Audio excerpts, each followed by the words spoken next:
Showtime, man. Hurry! Oh, showtime. Match day 2. Let's go. Hurry! Match day 2. Hurry! Come on. Thank you. Manchester United, bro. Manchester Do me a United. favor tomorrow. Wow, officially back, man. Manchester United versus Rosenborg. Let's see if we can win today, bro. Let's see if we can win today. It's another big game. Come on, United. Just deliver, just perform, and just entertain, bro. Today is just about entertainment. Of course, a lot of people, they were upset, bro. They were upset. Our first game, we didn't really do what we needed to do. Yo, bro. How you doing? How you doing? Hopefully we can win today, man. Hopefully we can win today. United, just keep it simple. Don't overcomplicate things. Don't do too much.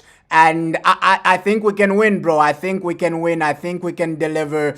Let's just break things down, bro. A lot of transfer news is happening right before the match. All the players that did travel, JJ Gabriel is part of the team, part of the squad. So a lot is going on, bro. A lot is going on. Let me bring the team news on the screen as well, bro. You're saying you're not worried about our new signings. I also don't think the team is ready, bro. Of course, the team is not ready for the new season. I feel we still need maybe one more signing, but let's just break that down, bro. Fabrizio has been talking, bro. Let's just break that down because I agree with you. We do need some more signings here and there. For all of you asking me about the situation of Manchester United and Carlos Baleba. What's the story on Manchester United and Baleba? What's happening between Manchester United and Baleba? Just quickly, guys, from my understanding, Baleba, 1 year ago, August 2025, was pushing like crazy to go to Man United.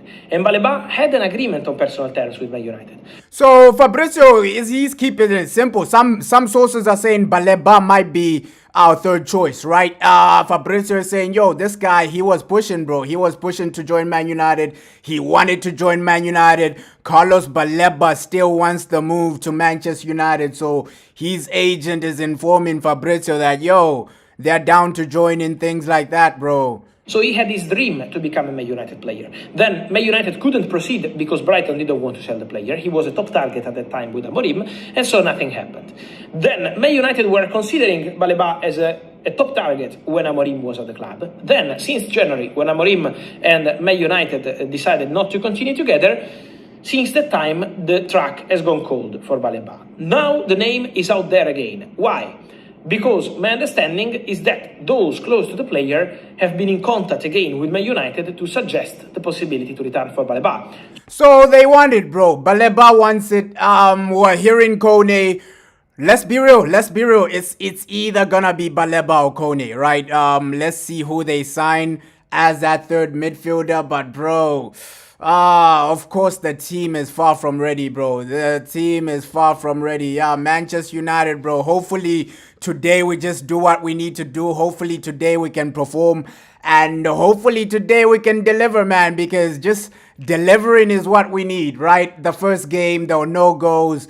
One thing I can say is that the first game, a lot of the players, they were still on their holiday, bro. They were still a bit lazy. Today it's a bit, it's gonna be a bit more. It's gonna be a bit better, bro. You're saying why not both? Getting both will be difficult, bro.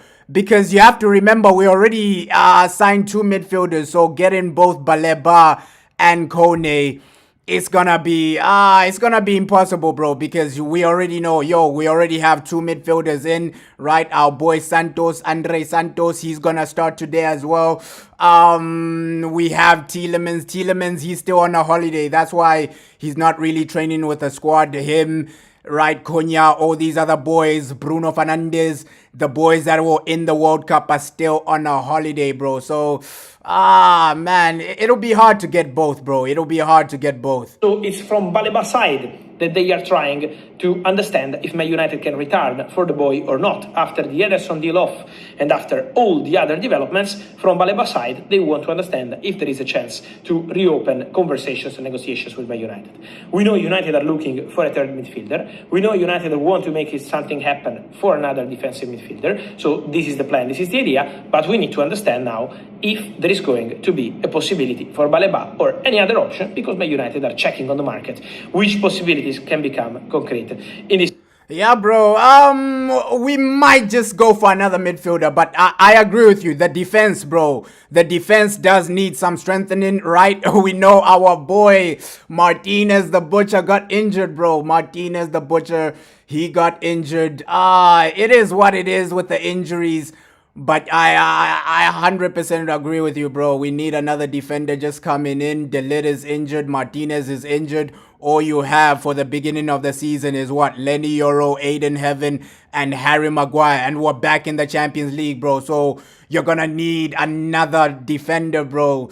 Let's see. They still no news on like defenders, bro. We're just hearing wingers, we're just hearing midfielders. Still no credible news on like, okay, defenders, if we're gonna strengthen. Let's see what Carrick does, because, bro, Carrick, we saw his interview. I don't know how many people saw his interview after the match, right? After the first game of preseason, after the Wrexham game. Looks like he was disappointed, but he's saying, yo, I only had a few days to train with these boys, right? We only had 5 days to train with these boys. That's why they lost the Wrexham game.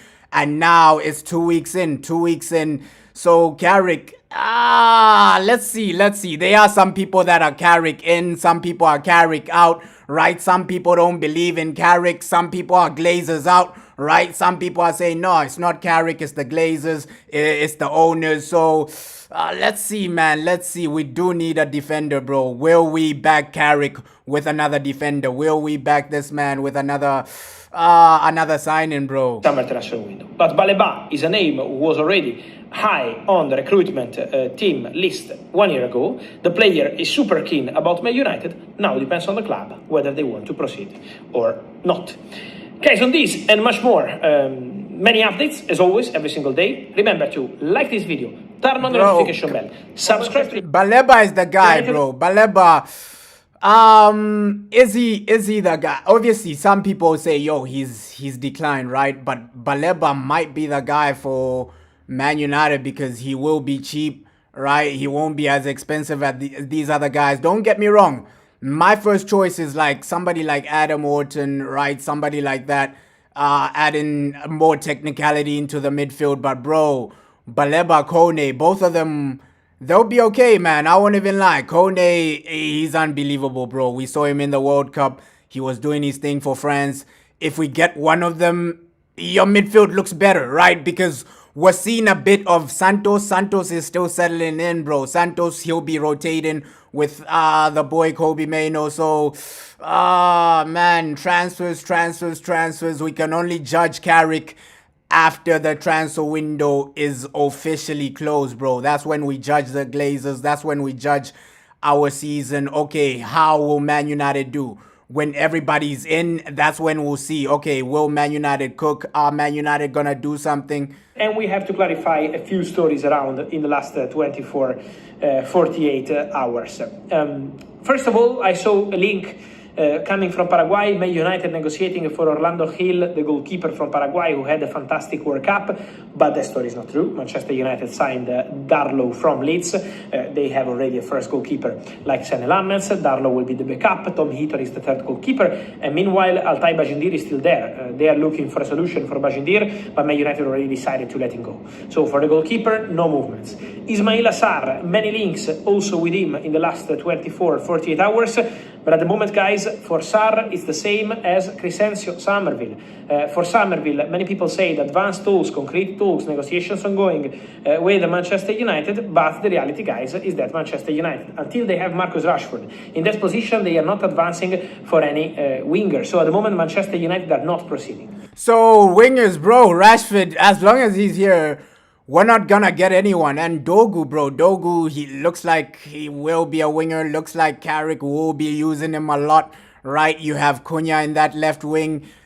If we don't sell Rashford, then nobody's gonna come in, bro. That's what Fabrizio Romano is basically saying. Yo, Rashford, as long as he stays, you're not gonna bring in another winger. Wingers, you can forget. You can really forget about it. So it is what it is, man. Some people, they do want Rashford to stay. Some people, they just want somebody in. But let's keep it real, bro. Wingers, let's sell Rashford and bring in Rodrigo, bro. Rodrigo from Real Madrid. He can really change our life, man. He can really change our season, because that guy he's exciting. He's exciting to watch, bro. He's a game changer. Rodrigo, right? Sell Rashford maybe to Bayern or something like that, and then, bro, bring in somebody like a Rodrigo. Rodrigo, he's still a bit young, right? We've seen him turn up in Champions League. We've seen him turn up in massive games, right? Let's see what we do, man. Let's see what we do. So wingers, it depends on Rashford, bro. If Rashford stays, then nobody's coming in. But if Rashford leaves, then hey, we're gonna get busy, bro. We're gonna get busy. And JJ Gabriel, man, I know a lot of people, they're looking forward to see the boy today, man. JJ Gabriel, right? The young star. A lot of people are saying, yo, this guy, he reminds them of Greenwood, right? The numbers are like Greenwood. There's a crazy stat for JJ Gabriel. They're saying he scores a goal or an assist every 2 games. Every 2 games in the academy, this boy is getting GA, or this boy is either getting a goal or an assist, things like that. I don't know if that stat is real, but JJ Gabriel, bro, he's one for the future. Today we get to see what the boy is really on. Is he ready? Is he gonna cook? JJ Gabriel, can he deliver? Can he do what he needs to do? So man, it's gonna be, let's see how this preseason game is gonna be. Hopefully it's a better performance, right? But hey, well, we're getting a lot of guys are there. Shea Lacey, he really did well. Obviously, people are cooking Joshua Zirkzee. Some people are cooking Joshua Zirkzee, saying, bro, Zirkzee, he needs to leave. Some people are saying, no, let's give Zirkzee time. I don't know, man. It's a mixed feeling with Zirkzee. Some fans are saying, nah, let's get rid of him right now. Goodbye, Zirkzee. Some fans are saying, yo, let's give him a chance, bro. You're saying Rashford is out of control. No, no one wants him. Yeah, the Rashford situation is too much because the wages. That's the thing. That's why Barcelona sent him back, bro. The wages, man. The wages of Rashford. Unless he goes to Saudi, it's gonna be hard to get rid of Rashford, bro. Those wages are insane, man. Insane. He's still, when he comes back, he's still what? Top two earners at Man United. He's making more than Brian Mbeumo. He's making more than even Bruno Fernandes, right? Rashford is making a lot. Wait, he is the highest paid, right? I think he is the highest paid Manchester United player if he comes back, because Casemiro is gone, right? Casemiro was on more money than Rashford, but Casemiro is gone. So Rashford is the highest paid. Sancho is gone, right? So looks like Rashford is one of the highest paid Manchester United players. So it's gonna be hard to get rid of him just because of his wages, bro. He is top 2, 100%. Either him or Bruno Fernandes, one of those two are the highest paid at Manchester United. So you're right, bro. Like, just getting rid of Rashford, that's gonna be the challenge, bro. Because let's be real, are Bayern Munich gonna get Rashford on 300k or something a week when Olise is not even on that type of money? Harry Kane is on less money than Rashford.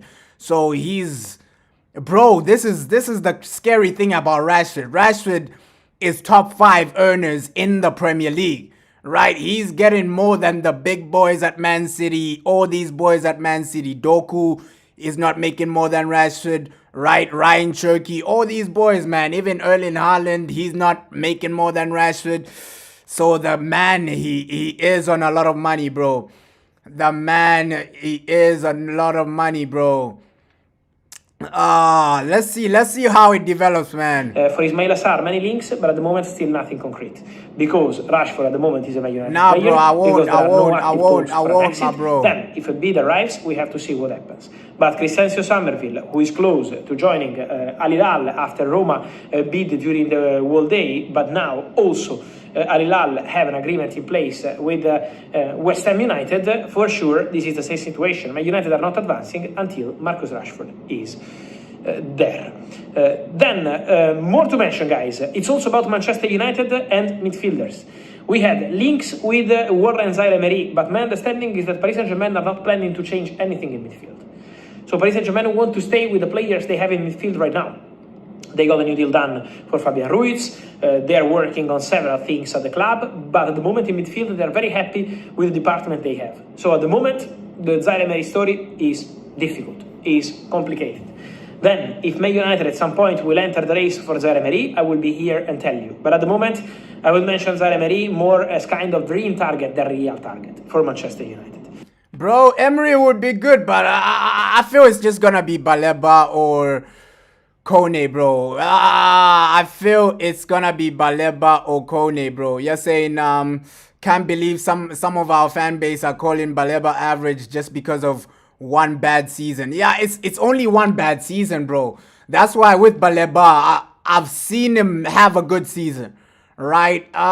So I'm not gonna write him off after one bad season, bro. It's like Amad Diallo. Amad Diallo had a bad season, but does that mean Amad is a bad player, right? It's the same situation with Amad Diallo. Amad Diallo, he had a horrible season. Even Cole Palmer, bro. Cole Palmer had a bad season, but does that make him a bad player? Right? Look at the Cole Palmer situation. Cole Palmer, he wasn't selected for the World Cup, right? But are we gonna write him off and say, oh no, Cole Palmer is trash, Cole Palmer is below average? It's the same thing with Baleba, bro. Yes, he had one bad season, but it happens in football, bro. Things like this happen all the time in football. Players will have bad seasons. Cole Palmer, even the greatest of players. It's only Messi, Ronaldo, where these guys have never had a bad season. Other than Messi or Ronaldo, every player has a bad season, bro. Every player has a bad season. Yo, bro, how you doing? What's your prediction, bro? What's your prediction for today? Manchester United, hopefully these boys can turn up, man. Hopefully these boys can turn up. Manu Kone is different. Manu Kone is different because for Manu Kone, Man United had contacts with the camp of the player. So there were conversations last week. I told you, it was an exclusive story here on the channel last week. Now the conversations continue, but Man United have to wait to understand how much they can spend on the defensive midfielder. As soon as they can decide how much they spend on the defensive midfielder, and as soon as they clarify who is the wanted player, then Man United will go for the next steps. At the moment, Manu Kone remains on Manchester United list, but still no bid to Roma, no club-to-club negotiations. That's the situation for Manu Kone. Yo, how you doing, bro? How you doing? Reports of 85. How you doing, bro? How you doing? Hopefully it is a good season, bro. Hopefully it is a good season. I feel let's wait until the transfer window closes and then we come in with some optimism, bro. We come in with some optimism. Let's see what we do. First transfers, and then obviously Fabrizio is saying Manu Kone. Kone might be the guy that we bring in, bro. 90 million euros for Manu Kone, I'm told that is not accurate. I'm hearing that the price tag could be lower for the French midfielder. So that's the situation around him. Then we have to see again how much Man United want to pay and how is going to be the situation for him in terms of different proposals, because it's not only Man United interested in Manu Kone, and could be an interesting situation to watch in the next For example, appreciated by Manchester United is Iliman Ndiaye at Everton, is another player they like, but Manchester United are not proceeding, are not progressing because of this Rashford situation. So Rashford is nullifying a lot of deals, right? And We know a lot of people do want him, bro. Iliam and Die, bro. Everton boy, right? He's technical, but he won't come unless we sell Rashford, right? No left winger, no attacking winger will come into the club unless we get rid of Rashford. But it is what it is, man. It is what it is. Hopefully, our boy Santos, man. Santos today. Let's see the type of performance the boy is gonna have, man. Santos, hopefully he has like a good performance, and hopefully he does his thing. I believe in Santos, man. I really believe in Santos. You're saying we have a lot of games this season, Champions League, bro. Yeah, 100%. That's why defender. When you say, bro, defender is a must. Right, because you can't go into the season with only three. Only what? Harry Maguire, right? Lenny Euro and Aiden Heaven, right? You can't start the season with only like three defenders. You just need a bit more, bro. We just need a bit more. We just need some more options, bro. I won't even lie. So United, just get some more players, man. Get some more players in. So, in case of any development, any changes, I will let you know. For Iliman Ndiaye, many clubs have been calling. For example, I told you about United, clubs from abroad. A few weeks ago, also Aston Villa had some conversations. But for Iliman Ndiaye, it's important to say that he's very expensive. He's a really important player. So that's why we have to understand what's going to happen there. For Everton, he's a crucial player. Then, on Manchester United, let me add something also about a young talent signed, 18-year-old, a similar kind of signing to Aiden Heaven, a player they signed out of nowhere from Arsenal and did fantastic, so it was a fantastic investment. Now they signed a talent from Tottenham. Tynan Thompson is the name, save the name, because people say he's very talented.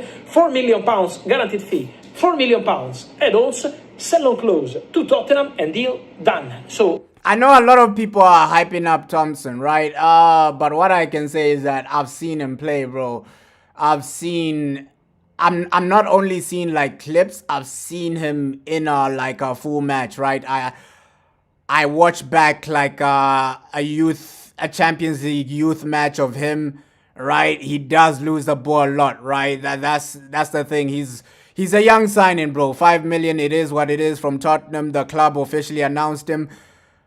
But he's not ready, right? That's what I can say. If people are looking to this boy saying, yo, he's gonna be another Aiden Heaven, he's not ready, bro. He's far from ready. He's far from he's far from where we need to be, right? I don't think he will play a lot of games, maybe Carabao Cup, but other than that, he's not ready. He's not ready for the first team, man. It is what it is, bro. But let's see. We are buying like a lot of young players, bringing in a lot of young guys. And we just want to have a good season, regardless of who's playing, bro. I don't think people care too much of, oh, this guy is playing or that guy is playing, regardless of who's playing. People just want to have like a good season. Let me just put this on, react to this, because obviously transfers have come up and down, right? We've seen a lot of transfers. Some are hits, some are misses, some people are crashing out. Let me just play this, bro. Let me just get this on the screen. Where is it? Let me get the video on the screen. So Rio Ferdinand gives his view. Let me just get this. And let's be clear about this, by the way, guys. Villa would not want to have had to sell him. They wouldn't have, and they definitely wouldn't have wanted to sell him at that release clause price. So Man United, I think, have done a magnificent job.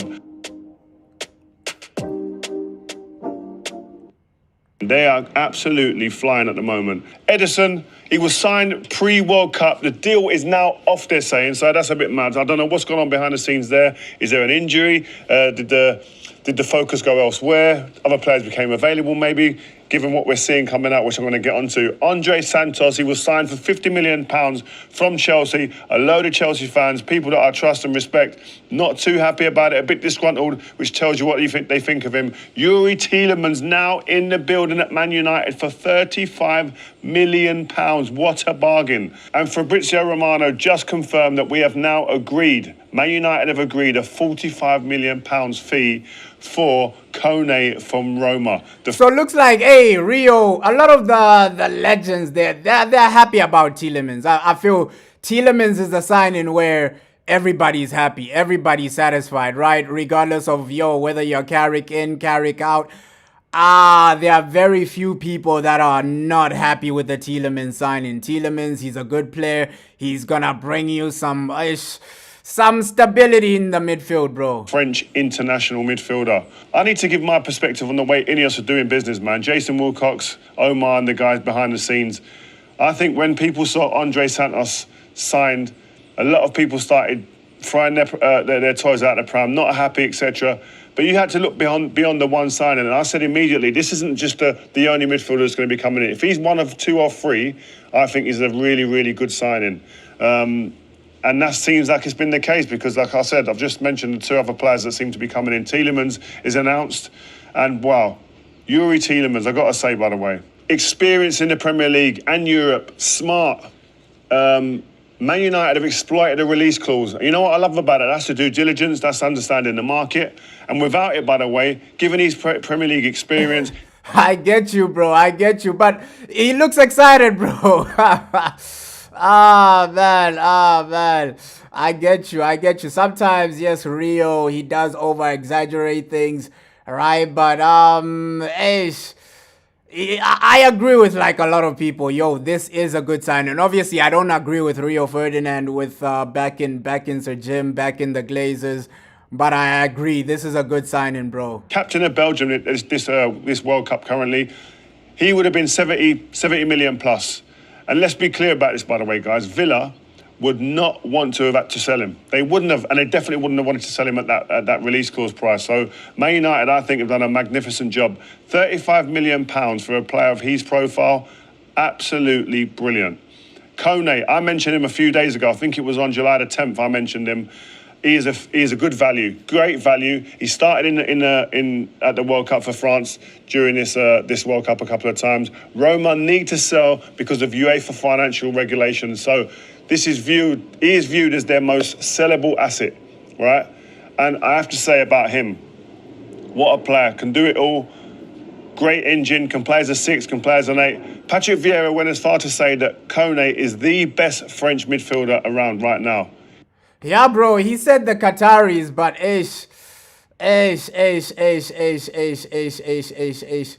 he did say, we got a bid from the Qataris, but it didn't really happen, man. With Rio, I get it. A few years ago, Rio Ferdinand was hyping up the fans. We thought Qataris were really coming in, right? Looks like that was a bit of fake news from Rio Ferdinand. It is what it is, bro. We get things wrong. It is what it is, man. It is what it is. So Jim is here. Hopefully we just have a good transfer window, bro. Huge pat on the back from the most experienced, one of the greatest midfielders France has ever produced. So like I said, number 6, box to box, 37 matches last season for Roma, powerful. And he has different attributes to the other midfielders that have been brought in. The others are more ball playing. Santos can do a bit of both, but I think Kone's the legs, he's the energy, he's the physicality that And he's right, bro. Rio is right. Like, we gotta bring in Kone. After that Tielemans transfer, bro, Kone has to be the guy, right? Because we've seen him for France, and it's not like, oh no, Kone, he won't be able to cope with the Premier League physicality. The guy is physical, bro. Kone is a physical specimen, so... we might need to bring in Kone. Needs to be our third midfielder, bro. Yeah, hopefully we're playing some good football, man. It is preseason. This is the time to shine. JJ Gabriel, we want to see him play. We just want to see some entertaining football, bro. Hopefully it's a good game, bro. Hopefully it's a good game. Man. Hopefully it is a good game because I know, the Wrexham game, it is what it is. We lost that game, but today we gotta win, bro. Today, Rosenborg, we gotta just keep it simple, win the game. And I know people will crash out if we don't win. If we don't win today, people will criticize Michael Carrick. People will crash out because this is the second game of the preseason, bro. So we can't lose this, bro. Yeah, we lost to them the last time. I remember, bro. I remember the last time. It was 1-0, right? Hey, the last preseason, we lost to these guys. 1-0, bro. I remember that game, bro. We lost to. Hopefully, we don't lose again. Today, we gotta win, bro. Today, we gotta win. We gotta keep it simple. And hopefully, these boys, because Carrick will do the same thing, bro. Carrick will do the same thing. He will change a lot of players. First half is gonna be a strong team. Second half is gonna be academy. He's probably gonna do the same thing, bro. So we just need to win, man. We just need to win, bro. I think that we need to make it a really good blend in there. And you look at Tielemans, man. Villa are not the same without him. They're not the same team in terms of points, goals for and against per game. All are better when he's in the side. And he's in the top 2% of players for playing the balls through. I mean that pass before the pass. That is a compliment now. I'm sure it's going to be positive for someone like Bruno. You're saying when Bruno and the others coming back. Next month, bro. Next month. It's expected next month, right? At least AC Milan game. By the AC Milan game, a lot of the players that are on holiday because they played a World Cup, so they've given them like a month off, right? So by next month, bro. Next month, they will be back. Right, the even Tielemans, the boy was in the World Cup. So all these boys that were in the World Cup, they were given like a month off. Go enjoy your holidays, and then you come back. By the time we play AC Milan, Ruben Amorim, I feel a lot of these boys will be back, bro. A lot of these boys, but right now they're enjoying their holidays. Your Cunhas, your Brunos, right? Your Tielemans. These guys are enjoying their holidays, man. Fernandes, or if it's Mason Mount in that position, or Cunha, whoever it is. I think it's really telling that we've gone into this window and the first signings that we're making are midfielders. That's Carrick's domain, that's Carrick's position. And if anyone's going to know what a midfielder should look like for Manchester United, it will be Carrick. I mean, go back to one of the Rio meets that we've done with him. He talks exactly about midfielders and what players need to be Manchester United players, more than just technique, more than just football. It's about what's going on up there. And we know, bro, Rio Ferdinand, he does talk to Michael Carrick, right? Michael Carrick is his boy, right? So Rio, I feel he's excited about Tielemans because he's probably asked Michael Carrick, yo, Carrick, what do you think about this player, this and that? We know Rio Ferdinand and Michael Carrick, they talk on a regular basis. These guys are friends. So, Rio Ferdinand, he does have... Right, he does have an insight of what Michael Carrick wants to do because him and Michael Carrick are friends. They talk every day. They talk on a regular basis, bro. Man. Yeah, we're in another season, bro. Time flies by quickly, bro. Another season, Premier League, bro. It is. It's a bit exciting, man. I won't even lie. It is a bit exciting. Let's just entertain today, right? Today, entertain. Let's see, bro, because a lot of clubs, they are signing some players. We were seeing Arsenal, they signed like a left winger, right? Obviously, Chelsea, they signed Morgan Rogers, things like that. So other clubs, they're doing their business, bro. Even Liverpool, obviously, Iraola, bro. Iraola, he's looking good in the training sessions, those Liverpool training sessions, yo, they are looking scary, man. So it's gonna be a difficult season. I can't even lie. If we're not active, if we're not alive, these other teams might make it difficult for us, bro. That's why we just need to cook this season. We just need to cook. Captain Carrick at the wheel, man. Carrick at the wheel, bro. Got the character, and so I'm really interested to see how this pans out. But again, Carrick and the recruitment team doing their business early, and I'm liking what I'm seeing. Do you know what I'm excited about next season, guys? Carrick plays a 4-2-3-1. That's two deep midfielders with a number 10 in front of that. Mount, Bruno, Kone, Tielemans, Kobe, Santos. There's 6 names there fighting for 3 positions. That is competition. And we needed that, bro. That competition, man. We're back in the UCL. At least in every position we have like options, bro. Except for the defense now. The defense now... It's like, yo, Martinez is injured, De Ligt is injured. So now you only have like 3 defenders that you can really rely on. But in other positions, the midfield is forming up well, man. The midfield is forming up well. If you bring in another midfielder, that's more options. Ah, man. It is what it is. Some people are saying we need another backup striker. Who knows?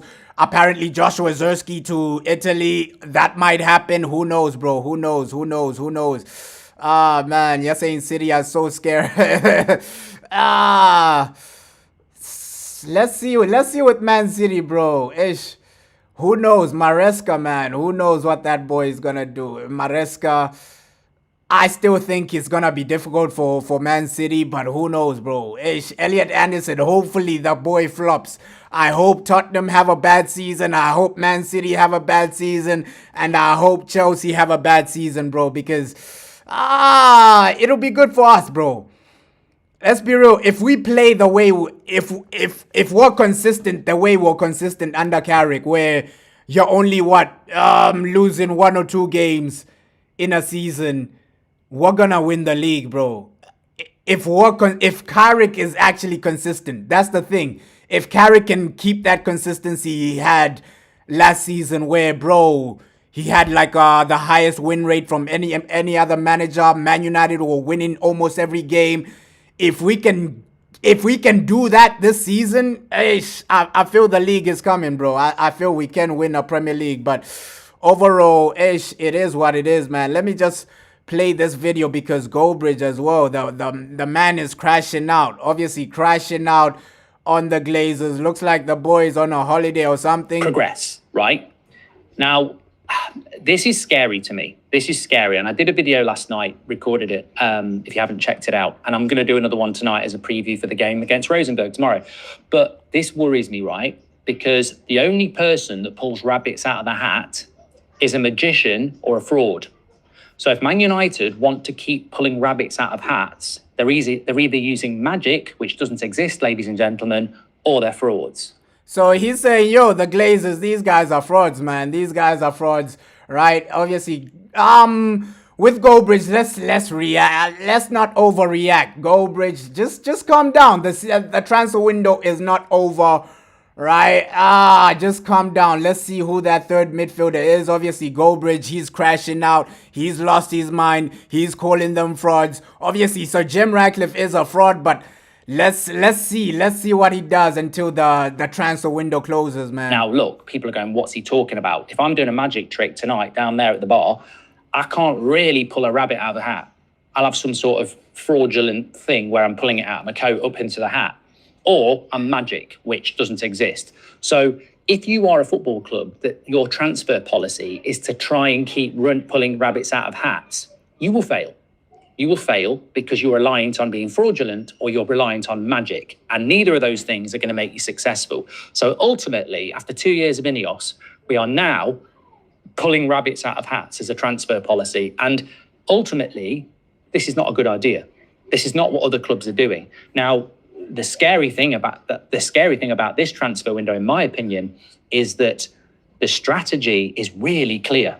Tottenham are going to make quite a lot of money by selling players to buy players. You know, they'll get 50 million for Bergveld. They'll probably get 40 million for a I feel that doesn't make sense, bro. It is what it is. Let Tottenham do what they want to do, right? Goldbridge is going to crash out, but I feel it's not time to be crashing out right now, right? Tielemans, he has come in. That's a good signing. Let's wait until the transfer window closes. That's when we can really crash out. Right now, I know some fans are not really happy. Some fans are still upset. Yo, where's that third midfielder? Where's that left winger? Where's those defenders, right? I know some fans are still crashing out, but I feel Goldbridge, calm down, my brother. Calm down, bro. You're saying Goldbridge is pissed because he knows about United's plans, especially with, are the transfers random? Some people would say, yo, these transfers are random, right? Some people will say, okay, cool. Our main guy was Matthias Fernandes. You didn't get that guy, and then you went for somebody else. I completely get that, man. I completely get that, but I don't think it's the time to be crashing out. Let's just relax, man. Let's just keep it simple until the season starts, bro. Until the transfer window is over, man. All right, they'll probably get 40 million for Spence. That's over 130 million pounds straight away. Even Newcastle might not be able to buy anyone because no one wants to go there. But no, I'm not in Mallorca, Sam. I am in Spain, but I'm not in Mallorca. Normally I am, to be fair. Newcastle will probably make 50 to 100 million pounds on sales. They will do. They've already done 90 million with Tonali. United aren't selling anybody. We're not selling anybody. In fact, you've got Spurs selling players to buy. You've got Man City selling players to buy. You've got Newcastle selling players to buy. You've got Arsenal selling players to buy. You've got Chelsea selling players to buy.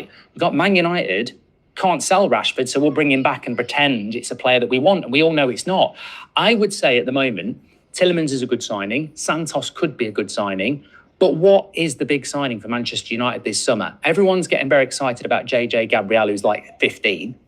And we're all getting excited about a new kit, because that reminds me of a kit in the 80s when we were good. But come on, Goldbridge. JJ Gabriel is entertaining, bro. You can't really judge fans for being excited about the academy. The academy is the life of Manchester United. The academy is the soul of Man United, right? You can't really criticize people. Yo, this guy is excited for Shea Lacey, or that guy is excited for JJ Gabriel, right? Obviously, Goldbridge, he will crash out. He will lose his mind, but I don't think it's the time, man. I don't think it is the time. Hopefully, we just keep it simple, man. With United, you never know what to expect from these guys, bro.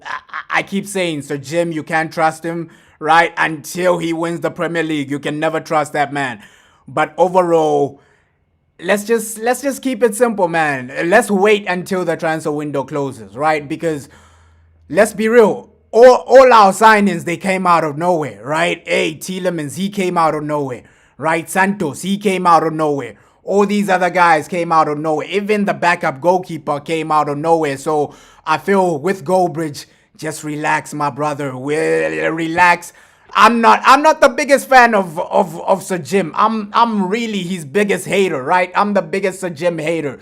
But I will say, yo, let's wait until the transfer window is officially closed. Oh, that reminds me of a kit in the 90s when we were good. Ooh, let's get UK gold on. May as well knock one out to that as well. So I'm sort of like, what is there to get excited about with this summer transfer window at the moment? And the scary thing is, in the midst of the battle, you know, it's almost like you're fighting in the middle of a battle. Yeah, for sure, Ish, with Goldbridge, I get it. He will crash out. But right now, I'm not saying it's unjustified, bro, because with Sir Jim, he hasn't really shown us that he's gonna succeed, right? We just need to see what happens, man. We just need to see what happens, bro. You're saying a lot of Amram inners would be waiting for AC Milan to beat us. Yeah, man. I feel it doesn't make sense. Amram in, Amram out. Whether you're Amram in, Amram out, let's back Michael Carrick, man. And I hear some of these fans saying, oh no, if you're back in Carrick, you're back in the Glazers. That doesn't make sense, bro. That doesn't make sense. If you're back in Michael Carrick, you want the team to do well, right? It's that simple. It doesn't mean, oh no, because you back Michael Carrick, you're back in the Glazers. It's like saying, oh no, the people that were back in Sir Alex Ferguson were back in the Glazers. That doesn't make sense, right? That doesn't make sense. A lot of fans are saying, oh no, the people that are back in Michael Carrick are back in the Glazers. That doesn't make sense, bro. It's like people saying during Sir Alex Ferguson era, saying, oh no, you back in Sir Alex means you're back in the Glazers. No, back in Carrick is just, yo, you want the team to do well, right? You want the team to win. You want the team to perform, because we've seen it before, right? We had the Glazers before, and Man United still found a way to win trophies. Man United still found a way under Sir Alex to win Champions Leagues, to win Premier League. So hopefully Michael Carrick can be our next Sir Alex Ferguson, bro. Hopefully. You're saying, but Mark Goldbridge moans about everything 24/7. Seriously, doesn't. Obviously, Goldbridge, he's losing his mind, man. He's losing his mind because I get it, man. I get it. We finished 15th under the Ineos regime, under Sir Jim Ratcliffe, right? We were down bad, bro. We were down bad under these owners, right? Until they win something, I can't really, criticize people for being upset, right? Some people are they're still hurting, bro. They're still moaning about finishing 15th, right? Some people are still upset, like, hey, we haven't won a trophy in what? In 2 seasons. Ever since these guys have come in, the trophies have disappeared. Man United are not winning trophies anymore, right? So, I get it. Fans will be upset. They will be cautious and saying, bro, are these guys the guys, right? Sir Jim Ratcliffe, is this man serious? Is this man gonna take us to the next level? Is this man just a time waster, bro? So I get it, man. Some fans, they've lost their minds. They're saying, bro, these guys, they've already finished 15th, right? They don't know what they're doing. So Jim has already messed up a club in the French league. So I can't even blame him for not trusting these guys, man. You're saying Goldbridge is right. We cannot have another crap season. That everybody's on the same page, bro. Everybody's on the same page. Like, hey, it can't be another wasted season. It can't be another season where we're watching Arsenal win the league. We're watching these other guys, Liverpool, maybe win the Champions League. We're just sitting back, bro. We're just sitting back, happy with top 4. 100%. I agree with you, bro. The mindset should be winning trophies. The mindset should be, yo, let's put in money to build a team that can win trophies, that can challenge for the league, that can challenge for maybe a Champions League or something like that, bro. 100%. That's why I'm not really cooking Goldbridge too much, because Goldbridge, I get his frustration. These guys, until they win something major, you can't really fully trust them, bro. You're saying words cast spells. Bro, try positive ones. I get it. Being positive, it is good sometimes, bro. But we gotta be realistic as well, bro. We gotta be realistic as well, right? We gotta apply pressure. Apply pressure to these owners, man. That's the thing. That's the thing we've failed to do as fans, right? Just allowing the Glazers to do anything, right? People need to protest. People need to do this. People need to apply pressure so that it gets better, bro. Because if we're just positive, these guys will just say, yo, United fans, hey, they are happy with getting top 4. Top 4 is enough for them. We don't need to win trophies. Top 4 is enough. Cheap players is enough, right? Cheap managers are enough. We need to apply pressure. I feel staying positive is amazing, bro. But we also need to just apply pressure on these guys. Spend some money. Get in a third midfielder. Spend some money. Get in a better squad, bro. And then your leaders say, we haven't got any ammunition, but why don't you use some strong-hearted words and emails? And I'm like, that's not going to help me on the front line. You know, Man City, Arsenal, even bloody Chelsea, they've got the latest technology in, transfer warfare. And you want me to write a strongly worded email? It's just not. We're not fighting on a level playing field. And look. Yeah, bro. A lot of people are saying that, like, hey, Ineos. They just want, like, good enough players, right? But we need the next level, right? We need a team that can genuinely compete for the league and compete for the Champions League at the same time. This is Man United, bro. We're forgetting who we are, bro. We're forgetting this is Manchester United. We're forgetting who we are, right? So Man United had a team where you can compete both Champions League and the Premier League. So I understand some people being a bit worried about the season. Okay, is this team ready to compete for a league and the Champions League at the same time? We're far from where we need to be, man. We're far from where we need to be. You're saying, fun fact, though, we have won a lot of trophies. Bro, that's a fact. We've won a lot of trophies under the Glazers. But under Sir Jim, it's been the worst. It's been the worst situation ever. I agree with you. We have won a lot of trophies under the Glazers, right? Obviously, it's not the Champions League. It's not even the Champions League. We won it under the Glazers with Sir Alex. But under Ineos, it looks like the trophies are drying out. Now it feels a bit worse. Now your opponents are really, they're winning things, bro. Arsenal are winning a league, this and that. These other guys, Liverpool, they're going far in the Champions League. So if we keep watching them, it's a bit disappointing, man. It is a bit disappointing. I'm not even like, this is just very strategically and analytical. This is not like I'm, jumping around the balcony, which would be very dangerous. Don't do it. We are 3 floors up.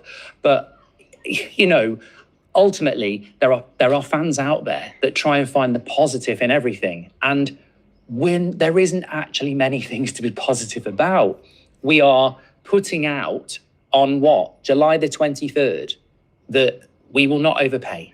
We will not overpay on wages. We will keep trying to pull rabbits out of the hat. And I'm like, this is not going to work. And low-key ish, I agree and disagree at the same time. With Goldbridge, I disagree with him saying, yo, fans shouldn't be positive. Let the fans, the fans that want to be positive, let them be positive, right?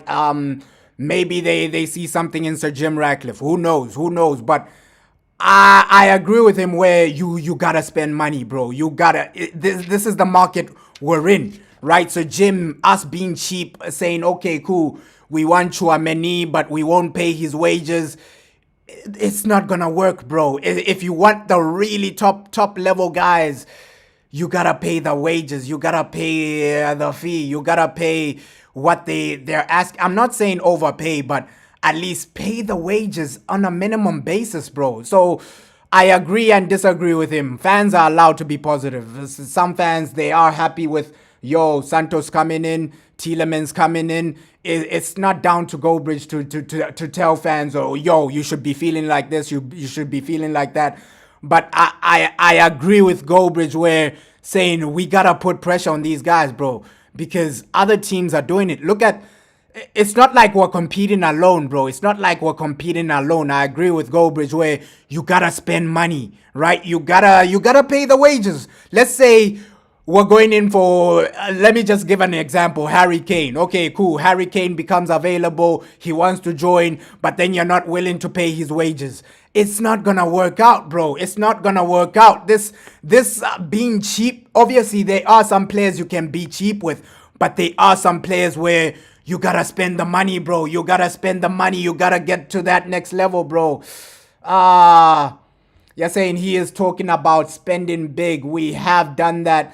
It doesn't work. When is the last time we sold a player? Low key, I feel it's lack of balance, bro. That's why it hasn't worked, right? What we're doing is good, but you also need maybe another Chouameni type of signing. Chouameni should have come in.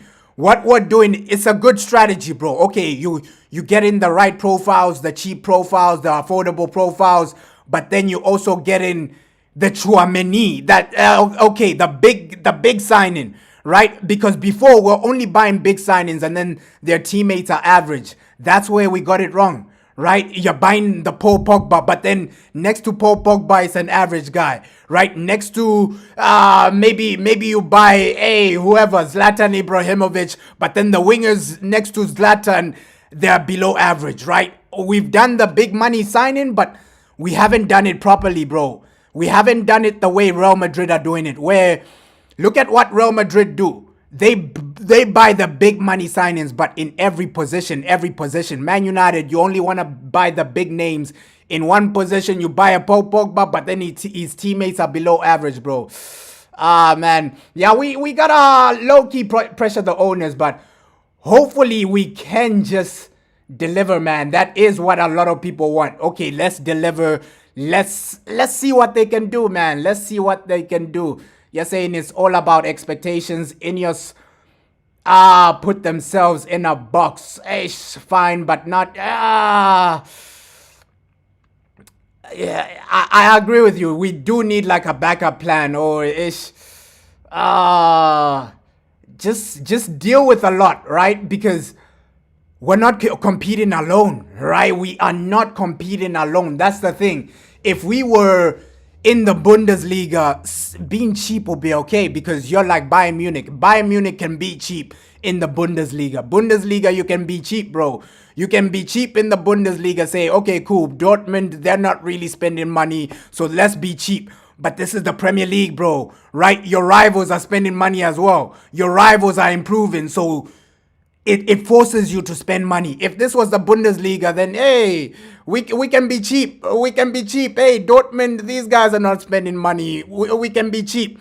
But we're not in the Bundesliga, bro. We gotta compete with these Liverpool guys. Chelsea are breaking transfer records. Chelsea are trying to improve, right? Chelsea are spending money. These guys, Arsenal, they're gonna be spending money. This is not the Bundesliga where you can be cheap. If you're Bayern Munich in the Bundesliga, for sure you can be cheap.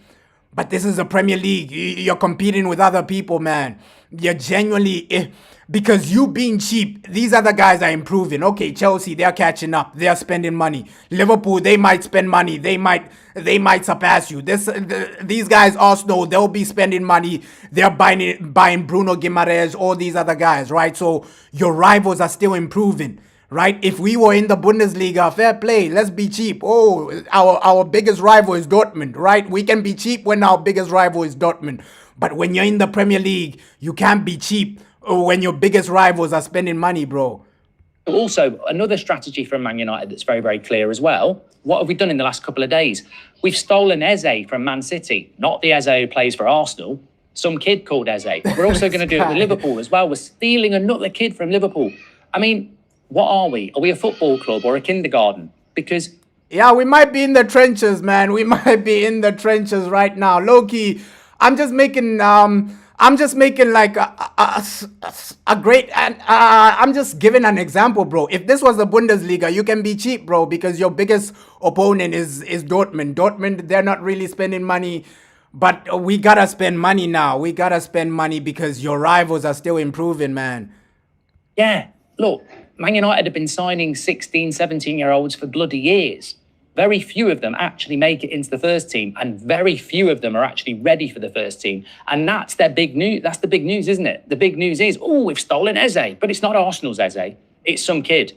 So, you know, and look, I can't read your name, but someone says moan, moan, moan. Mate, there's plenty of propaganda channels you can go and knock one out to if you want to, but unfortunately for 10 years we've been very... Nah, Gobridge is losing his mind, though. But I understand his viewpoint, though, right? We want to get back to the top. That's the mindset from every fan. Every fan wants Man United to lift the Premier League, to lift the Champions League. Those are the moments we want to come back to, right? Those are the moments we genuinely want to come back to. So I agree with Gobridge. Low-key, I do agree with the man saying, okay, cool, apply pressure on the board. Like, we need... at least, if you look at our squad, is our squad better than Liverpool? It's far from better than Liverpool. Is our squad better than Man City? Right? These are the people you're competing with, bro. You have to compare yourself to the other guy. Okay, cool. Right? If I'm gonna be cheap, am I better than the rest to be cheap? That's the only time you can be cheap, bro. Right? That's genuinely the only time. If you're better than the rest, then fair play, be cheap. But if you have other teams that have better squads, Man City have a better squad, right? Liverpool have a better squad. These other teams, they have better squads. So we gotta spend money to catch up. Because let's be real, I know a lot of people are cooking Liverpool, but their squad is still better than ours. It's just their manager. Their manager was below average. Arno Slot, he was the guy that was literally keeping Liverpool down. If Iraola does well, he surpasses us, bro. He surpasses us in the table. It was just the manager. People forget this, that, okay, Liverpool, it wasn't the squad. It was their manager. Their manager was below average. Slot was underperforming. That's why they sacked him, right? They still have a core foundation better than ours. Their midfield is a bit better than ours. So,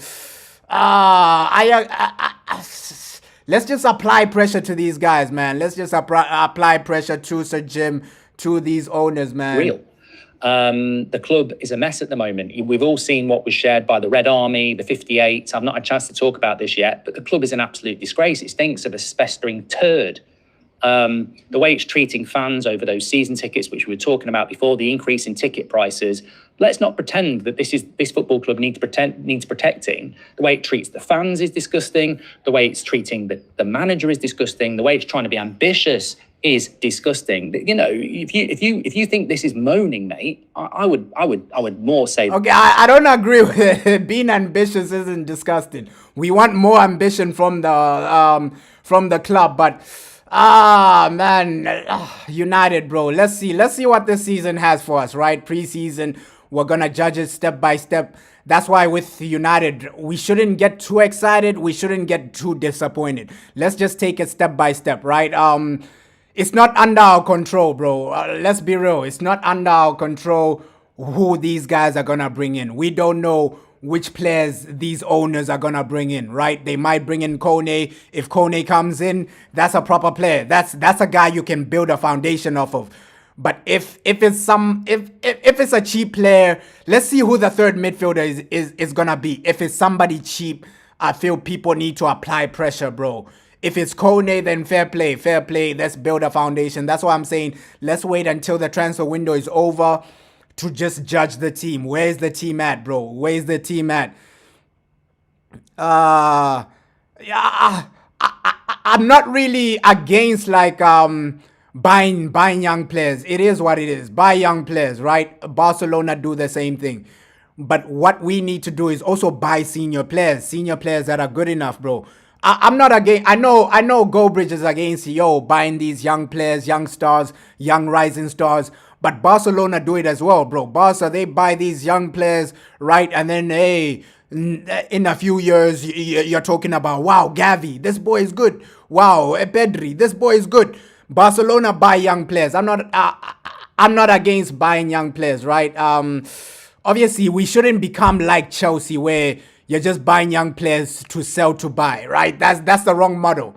If we become like Chelsea, where you're buying young players just to make a profit, that's not the idea. I feel we need to be a bit more like Barcelona, where you're buying young players that are good.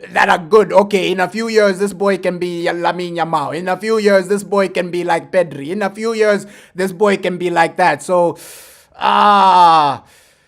it's just about what we do, man. Let's keep it step by step right now, man. Let's keep it step by step. See what these owners do, who they bring in, who they sign. Man, it's just about mentality as well. The mentality of the owners. Do they really want to compete? Right? This season it's gonna say a lot, right? If we have a bad season, everybody needs to be Sajim out. Everybody needs to be Sajim out, Ineos out. Right? That's why let's take it step by step, bro. You're probably a bot than anything else, because this is not acceptable. And like I said, look, let's talk about some of the news, but that was in the news this morning. That was literally in the Daily Mail this morning. Yeah, facts. Chelsea, man, Chelsea. And I'm afraid that we are copying too much of what Chelsea are doing. Hopefully that's not the situation, but Tielemans, he was a great signing. I feel Santos, he's a good up and coming prospect. Maybe he can succeed. Even this season, Santos has a lot of good attributes where he can win the ball back, he can do this, he can do that. So we've signed two good players, bro. Santos, Tielemans. I feel the backup goalkeeper, he'll barely play games, so it doesn't really make sense for me to hype him up, right? Obviously, the backup goalkeeper, it is what it is. So two good players, right? Two signings, is that enough? We still need way more, bro. We still need way more. For sure, Tielemans is a good signing, right? Santos is a good signing.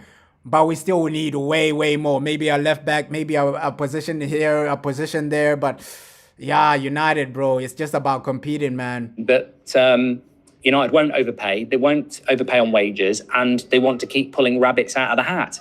I've just never heard such a stupid strategy in my life. They want to keep pulling rabbits out of hats. I mean, I'd be embarrassed by that. You know, if my staff came up to me and said, I've not had a pay rise in 10 years, and, everyone else around us in our industry is spending a lot of money on their staff. And I went, well, you know what? If you're lucky, I might pop down Tesco and get us a big family pack of Haribo to share out at Christmas.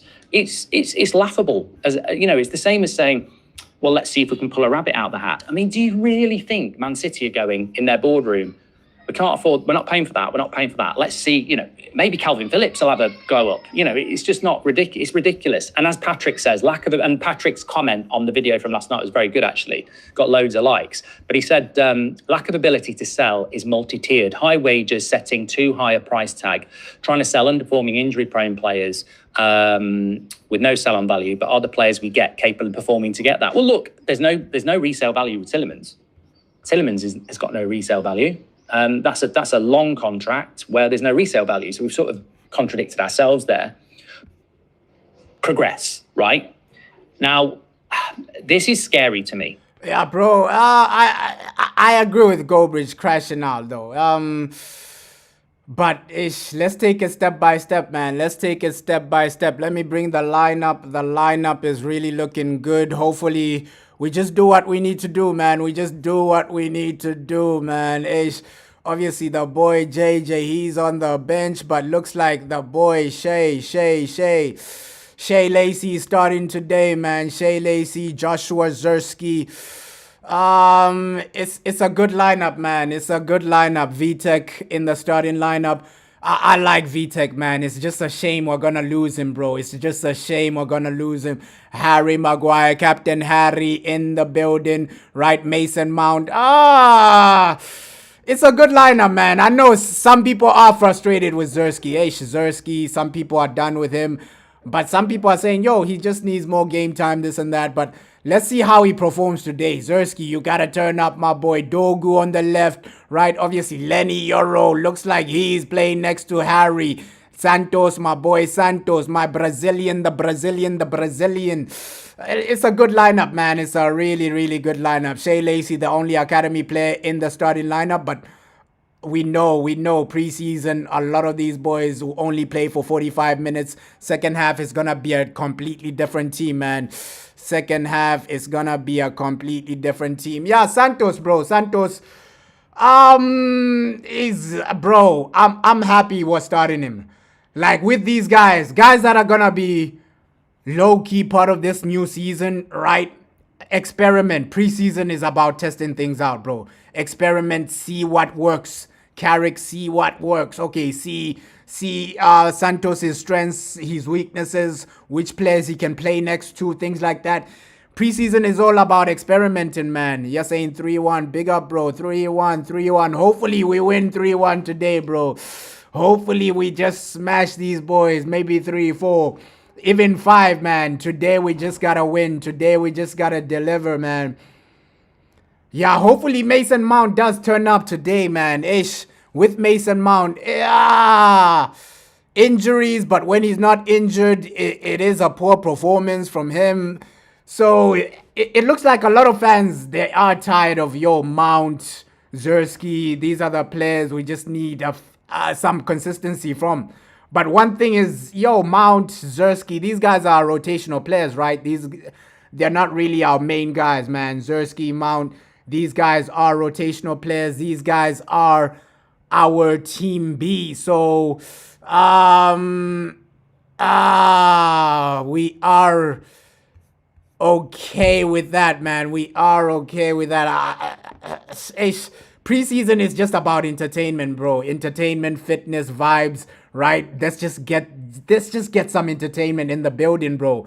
Let's just get some entertainment, some good football in the building. Come on, Manchester United. Come on. But, man, just hoping these boys turn up, bro. And Shea Lacey, I'm happy for, Shea Lacey because this man is... Let's see what he does. Let's see what he does this season because apparently Carrick has a massive plans for Shea Lacey. Shea Lacey is going to be the boy that's going to be turning up. Shea Lacey is going to be the boy that's going to be given a lot of game time this season, according to Michael Carrick, bro. You're saying when the Premier League season begins, we will get... hopefully it is a good start, bro. I'm just hoping Carrick, it is the season where we're talking about Carrick like, Carrick is cooking, Carrick is delivering, Carrick is the guy. It's preseason. I know people will say, let's not take preseason seriously, but at least let's build into the season with a good season, man. Let's build into the season with a good season. Lenny Euro back as a right back, right? He did okay, man. He did okay in the first game. Low key, he was the reason we conceded. It is what it is. Lenny Euro as a right back. Hopefully he can do something today, man. Hopefully he can do something today. But a lot of people will be crashing out. Yo, Sir Jim, we've only signed 2 players. Yo, Sir Jim, we've only brought in 2 guys in. Now that the World Cup is over, I expect more signings, man. I expect some business to be done, and I expect just a bit more, bro. I feel that's the feeling from a lot of fans. Okay, cool. World Cup is over, right? Let's focus on signings, man. 2 signings. I'm not counting the backup goalkeeper, bro. The backup goalkeeper, I'm not counting him as a signing, bro. We've only signed 2 guys right now, man. We've only signed 2 players right now. World Cup is done. Let's get the business done. Let's get the business done. Okay, if Kone, if he's the guy coming in, let's get him done. Let's shine with Kone, man. Let's get some of these guys in. Rashford, get rid of him. Bring in a left winger, this and that. But today, man, it's just about entertainment, bro. It's just about entertainment. Hopefully these boys can entertain. Hopefully these boys can turn up. And JJ Gabriel, second half, let's see what the boy does, man. Let's see what the boy does. JJ. But I can't even blame Goldbridge for crashing out. Obviously, a lot of fans have the same feeling where, bro, these guys have let us down season after season. We always have like a optimistic preseason, right? Every season is a high and optimistic, right? Everybody is saying, okay, cool. Even last season, people were saying, yo, our transfer window was good. Even under Ten Hag, people were saying, yo, our transfer window was good. But it's just about how we turn up. Can you turn up? Can that translate into performances, translate into results? So come on, United, man. United, let me play what Carrick has to say. Carrick is about to talk, right? Carrick is about to talk. The man's day 2. Manchester United, we are back in the building. Come on, man. Come on. We gotta win this game, man. We gotta win this game. Win and deliver. But it's a weird lineup, bro. It's a weird lineup because it looks like Joshua Zirkzee, he's gonna play in that number 10 position, man. And that's the position a lot of fans are saying, yo, that's where Zirkzee cooks. That's where Zirkzee delivers as a number 10. Let's see how he plays. Mount as a number 6 next to Santos. Looks like Mount might be playing that number 8 role, right? Let's see what Carrick has in plan, bro. But hopefully we just deliver, bro. Mount next to Santos in that midfield. Looks like Joshua Zirkzee, he's going to be in the number 10. And then Brian Mbeumo. Mbeumo is going to be the striker. Shea Lacey on the right. Let's see how this, let's see how these boys turn up. This formation is interesting, man. Zirkzee as a number 10. Shea Lacey on the right. Mount is playing a bit deeper. So looks like Mason Mount won't really be that creative number 10 people know him to be. He's gonna be a bit deeper next to Santos. Santos was good, bro. I won't even lie. Santos' first game, I know people were frustrated. People were saying, yo, we're losing the ball a lot, this and that. But for me, Santos, he did his thing, bro. He did what we needed him to do. Okay, Santos, come in, just recover the ball, do what you need to do, right? Be a bit more competitive. He was good. Obviously, there were some situations where Santos, he was losing the ball a lot. Yo, bro, thanks for the super chat, man. Thanks for the super chat. Shout out, bro. Shout out, bro. You're saying you're gonna go eat. Thanks for the super chat, brothers. Thanks for the super chat, brother. Ish. Thanks for the super chat, brother. Ish. Hopefully, hopefully we win. Hopefully we win. Shout out for the super chat, bro. Shout out. Hopefully we do win. We do deliver, man. Hopefully we do win. Hopefully you enjoy the game as well. Thanks for the super chat, man. Thanks for the super chat. Enjoy your meal as well, man. Enjoy your meal as well. Yeah, hopefully we do win today, man. Hopefully we do keep it simple, win the game, and do what we need to do, man. Keep it simple, man. Keep it simple. You're saying now, would you put Cunha up as a striker? When he comes back, he might do well as a striker, bro. When he comes back, bro, Cunha might do well as a striker. When he does come back, I feel he can do something, man. He can do something as a striker. Who knows? Who knows? Cunha as a number 9. He did well in the World Cup, bro. He did well in the World Cup as a number 9, bro. He did well as a number 9. He was keeping it simple. He was keeping it calm. But I just hope we deliver today, man. I just hope we deliver today. Let me just bring in another video, bro. People are crashing out, right? Obviously, some people are saying it's a good transfer window. Some people are saying it's up and down. But let me just bring in another video, man. Another video just to just to react to, because, bro, we all want like a good transfer window, man. A good transfer window, a good start to the season. Let me bring this onto the screen, man. Let me bring this onto the screen. Hopefully we can deliver, man. This is the season. We're not in talks with the Labour. We're simply not. You know, we've had really good information around Chimini, Kone, Scott, Baleba. It's funny with Baleba, right? I saw something this morning about he's been looking at Man United stories on his Instagram. The guy is desperate to sign for Manchester United. I actually have a theory that all the noise about Baleba is coming from Baleba. I actually think Baleba is telling journalists that Man United have spoken to him, or his representatives has. I think there is nothing going on with Baleba, as per my information. So people can say we've spoken to his representatives. That's not what's coming out from who we're really talking to.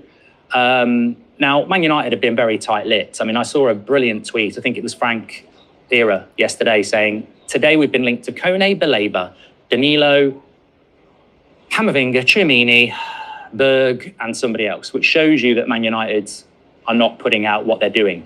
So you have to go and get your information from other places. I know we've spoken to Kone. I know we haven't spoken to Chimini.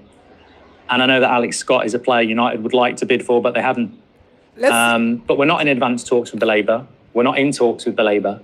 But it's a story that won't go away. Let's see, man. Let's see. Obviously, a lot of fans, they want Kone as the number 1 guy. All right, Kone. We failed with Tchouaméni. It is what it is. Tchouaméni failed.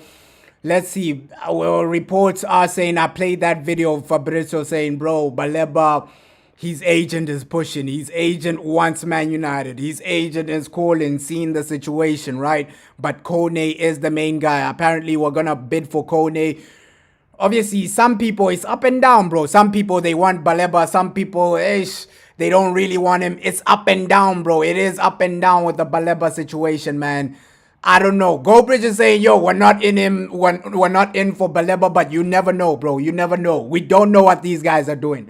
We do not know what these guys are doing, bro. And I feel sorry for these journalists who are sitting there talking about Man United talking to Tchouaméni or Baleba, because it's a little bit like Peter and Paul. Fly away, Baleba. Fly away, Tchouaméni. They're not, come back, Baleba. Come back, Tchouaméni. If anyone knows Fly away, Peter, Fly away, Paul, they're just stories that keep coming back and forth, but then they're never going to land. They're never going to land. And we're not in talks with the Labour. He's down the list. There are other players ahead of him. And I do feel sorry for the people that want the Labour, because I feel like the only place this can be coming from is his representatives. And remember the 5 strands of a transfer. 1, total bullshit. 2, totally true. 3, agent driving it to get a move somewhere. 4, agent driving it to get a contract where they are. 5, the selling club using United to get more interest in the player. Baleba might not happen. It is what it is, man. It is what it is. The mentality needs to just stay the same, bro. The mentality just needs to stay the same. Yo, keep it simple. And if you do bring in another guy, make sure that guy is just a baller, man. Let's go into this season ready. Let's go into this season with a strong team, bro. We can't allow the Arsenal to win the league again, bro. We can't allow Arsenal to win. This should be our season, man. Build a team where at least you're competing for the league.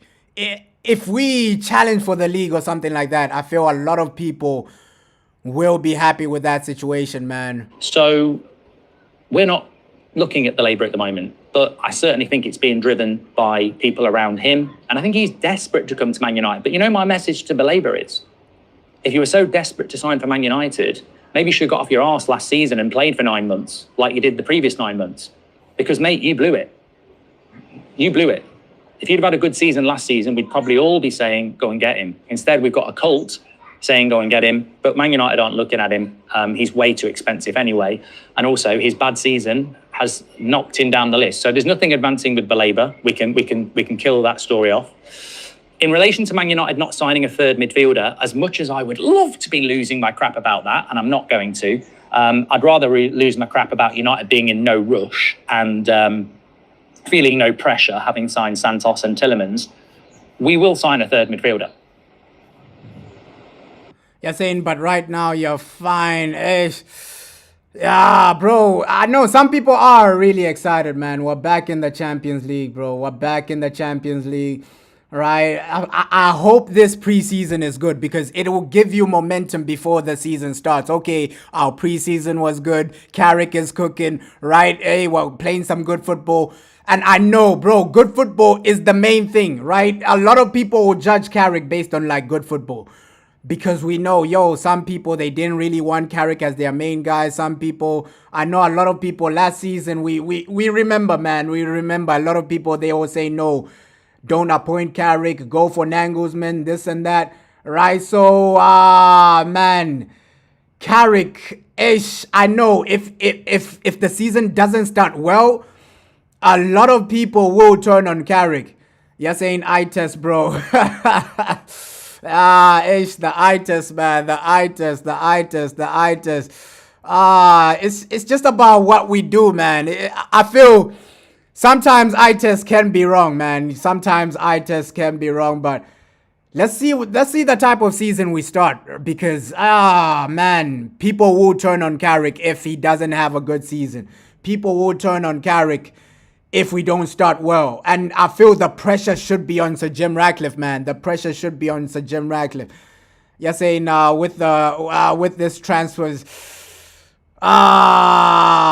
bro. Yeah, we need more transfers, man. Carrick, with lack of transfers like this, we're gonna get knocked out of the transfers of the Champions League really fast, bro. It's gonna be quick, fast, and people will start crashing out 100%. And they won't put the blame on Sir Jim. They'll put the blame on Carrick, man. And I left a pause there because that is a perfect little meme if we don't sign a third midfielder by early September. But we will sign a new midfielder. And I sort of covered it on the preview last night that I'd heard about it. I've seen where it's come from today. 100%, bro. If it doesn't go well this season, the blame needs to be one man. Sir Jim, Ineos. Obviously, some people say, yo, you're being a bit harsh. Oh, no, the transfer window looks okay. But let's be real. It's only two signings so far right now. 2 signings, is that good enough when you're back in the Champions League, when you're cooking like this? I feel we just need a bit more, man. And yeah, we will sign another midfielder. Man United are not going to put up with Mason Mount. He's too injury prone and he's not very good. They will sign another midfielder. And I can leave it there. You can get angry, but to be honest with you, I actually think, again, I have a good theory on this. I think United are playing their old games. Say we're not going to buy a midfielder, and then when you buy one, whoever it is, people get appreciative. So a little bit like at Christmas, isn't it? You're not getting any chocolate, and then you wake up on Christmas Day morning and you get some chocolate. A nice... Yeah, hopefully we just JJ Gabriel, man. JJ Gabriel and just some academy players. This is their time to shine. Right now, I know people want to see, great football, this and that. I feel it's just about the youth, the academy. Let's see how these guys are developing. Let's get our match fitness up and let's prepare for that new season, man. JJ, he's the guy we want to see, man. JJ Gabriel. Hopefully he cooks. Hopefully he cooks. You're saying that's the plan, you think? Ish. Hopefully. Let's see what we do in the Champions League. If we can really make maybe a semi-final, that would be great. A semi-final, quarter-final. Let's see how far we reach in the Champions League. But with these players, we need way more, man. We need way more to compete. We need 100% way more to compete, bro. Way more.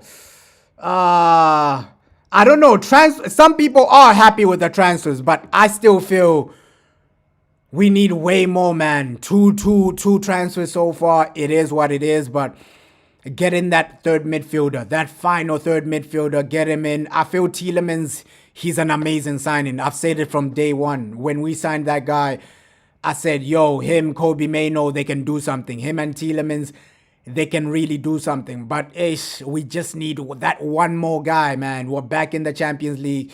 You need every single signing you can get, man. Man, I get it. Chelsea, these are the guys. They are doing a lot of business, right? That's why I'm keeping it simple. Let's see. End of the transfer window. Let's see who we have. Let's see what we get, what we can genuinely do, bro. Mars selection box. And you're grateful, even though it might not be the best selection box. So I do think 100% we'll sign another midfielder. I just think United haven't got a bloody clue what they're doing at the moment. And it's probably not going to happen anytime soon. Yuri Tielemans, he was the one that calmed a lot of people down, because before Yuri Tielemans came in, I feel a lot of people thought we were disorganized. What's really going on? Is any business happening?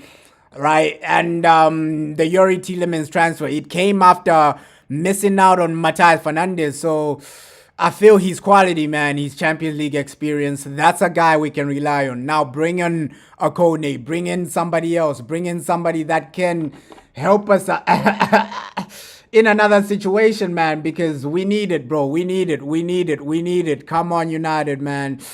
Come on, Brian Mbeumo. Hopefully the boy cooks today. Mbeumo, man.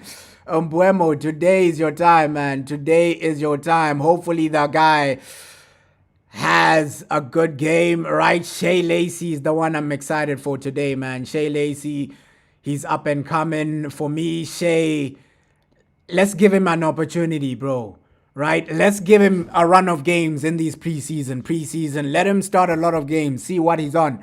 See how he performs. See what he can do. Because Shea Lacey, I was impressed, man. Against Wrexham, he was one of the only few players showing some quality, man. He was showing some quality in that second half, Shea Lacey. Bro, the transfer window isn't the problem. It's just we need way more, man. We need way more. We need way more. 100% Kone or maybe an Alex Scott coming in, right? That's why I don't want another cheap player. At least Kone, Alex Scott, guys that you know can do the job. Guys that you know, okay, we're in the Champions League. We're going to be playing Bayern. We're going to be playing PSG. These are the guys that you bring in to just make it a bit more guaranteed, bro. A bit more stable, a bit more, just to bring in a bit more optimism for Manchester United, man. So they're almost setting you up to be angry, to then be grateful for whatever you get. So I low-key understand what Goldbridge is saying. Sir Jim, he low-key wants you to be angry so that you can be grateful when they bring in like a basic sign-in, things like that. But hopefully we just cook, man. Hopefully we just cook. Preseason, it's just about entertainment. It's just about turning up. It's just about doing what you need to do. And United, don't do too much, man. Do not do too much. Do not do too much, progress, man. Right? Now, this is scary to me. This is scary. And I did a video last night, recorded it, if you haven't checked it out. And I'm going to do another one tonight as a preview for the game against Rosenborg tomorrow. But this worries me, right? Because the only person that pulls rabbits out... Let me bring in Carrick, man. Carrick is talking. Well, a bit less than a week, but I think it's just about progression through pre-season for the boys, really, and gradually getting stronger, gradually getting a bit fitter, a little bit sharper, and hopefully we'll take a step today. And tell us a little bit about the starting lineup. We know that it could obviously reshuffle in the second half, but what do you expect from both teams? It's hard to know what to expect from the opposition to start with, so we've kind of focused obviously a lot on us, what we want to try and get out of the game, and a bit of consistency, a few relationships, a few understanding, getting a lot of minutes for players, and then obviously looking forward again. Like I thought the younger players did ever so well last week, and I was really pleased with a lot of the things that they did, so looking forward to seeing pretty much all of them the second half as well. This is such a great opportunity for the younger members of the squad to get that experience, especially in front of the fans, because they're very passionate United supporters out here, aren't they?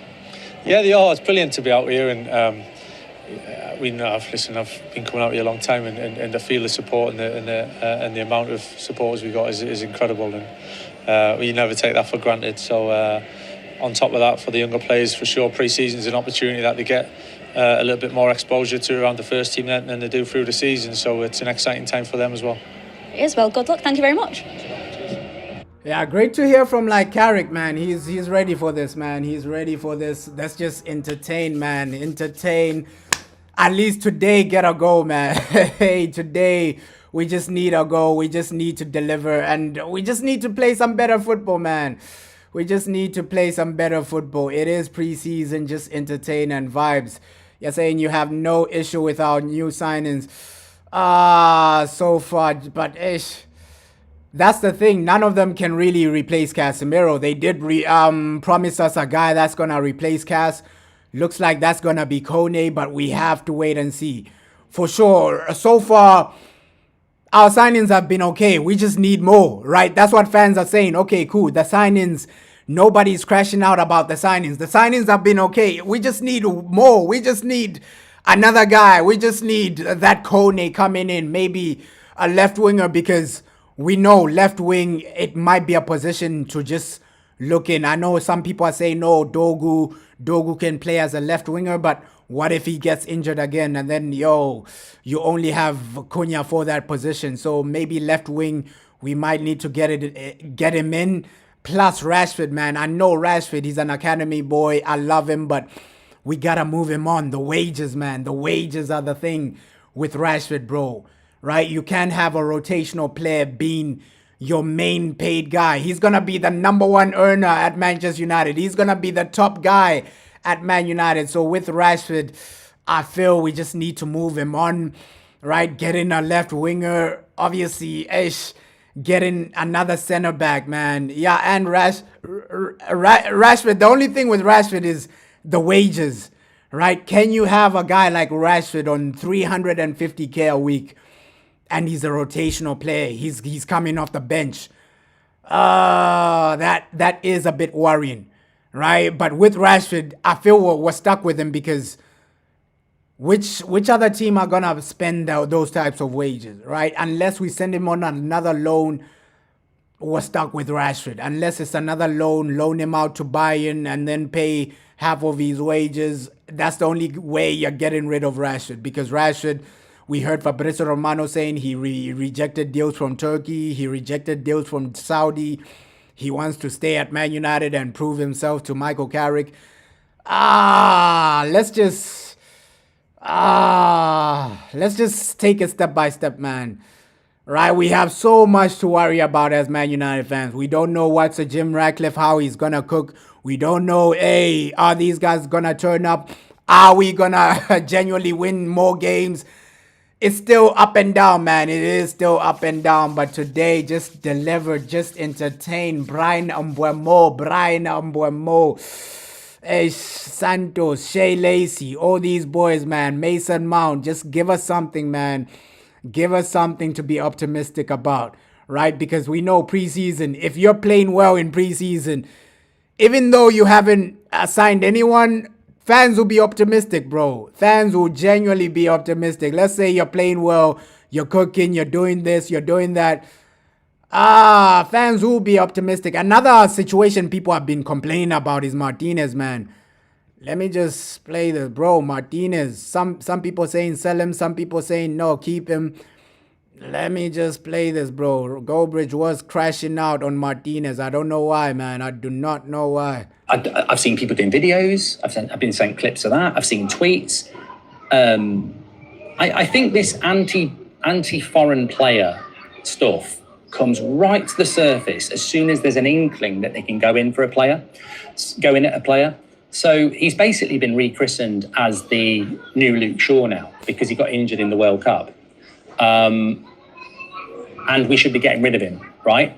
Nah, but the reason people are saying Martinez is like the new Luke Shaw is because his injuries are week in and week out, right? Every season, you expect Martinez to get an injury. Every season, it has happened. Statistically, it's the stats, man. It's the stats. It's the stats, bro. It's the stats. It's the stats, man. You're saying you must be fucking tripping if you want to sell Martinez, our best player by a mile, but he's never fit. I understand why people would say, yo, let's sell Martinez. He's never fit, right? He is never fit. But with Martinez, when he's fit, he's one of the best, man. He's one of the best center backs. The thing is with Martinez, it's like, looks like he's going to be out for another 6 months. So that's majority of the season. That is majority of the season. De Ligt is already out. One thing's for sure. We need a defender, man. We need a defender. We need a defender. The injuries are the thing with the Martinez situation is divided. It is dividing the fan base. Some fans are saying, "Yo, let's sell him." Some fans are saying, "Nah, let's keep him. He's our main guy." But with Martinez, every season there is an injury. There is a situation where he'll be out for maybe 6 months, 3 months. It's happening every single season. Harry Maguire gets injured quite a lot now. We renewed his contract on the same wage. How did that get missed, by the way? Everybody last season, when they were talking about keeping Maguire for another year, was saying, well, only if he reduces his wage. He didn't reduce his wage.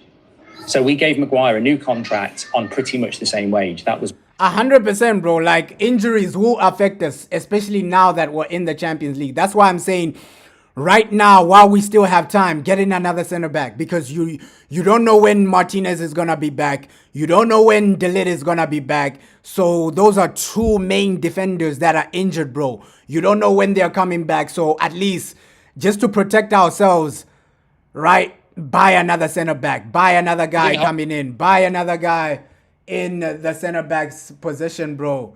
Buy another guy in the center back position. You're saying his injuries are an issue for sure, and they aren't small issues. Yeah, but yeah, when he is fit, he's incredible, man. Nobody can doubt Martinez as a player, bro. We saw him in the World Cup, right? One of the best. He was what? Player of the tournament. One of in the player of the season for the World Cup. So man, Martinez, when he's fully fit, no doubt about it, bro. This guy, he can turn up. But the thing is, the injuries, bro. The injuries. Bro.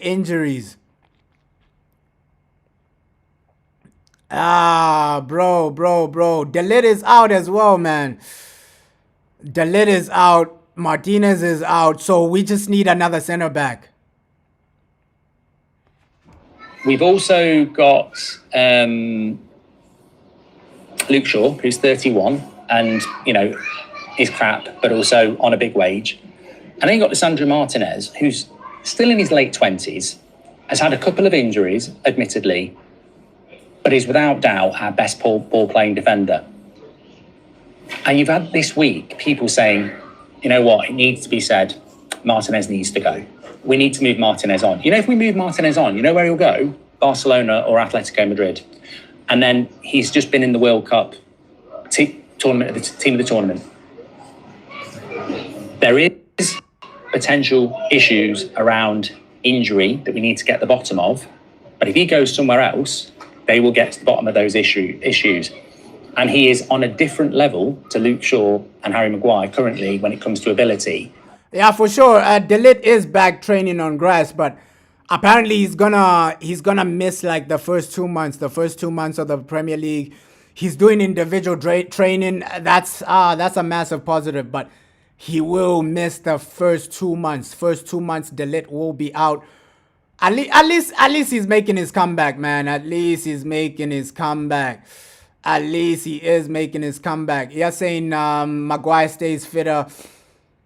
Yeah, the stats do show that Maguire is fit more than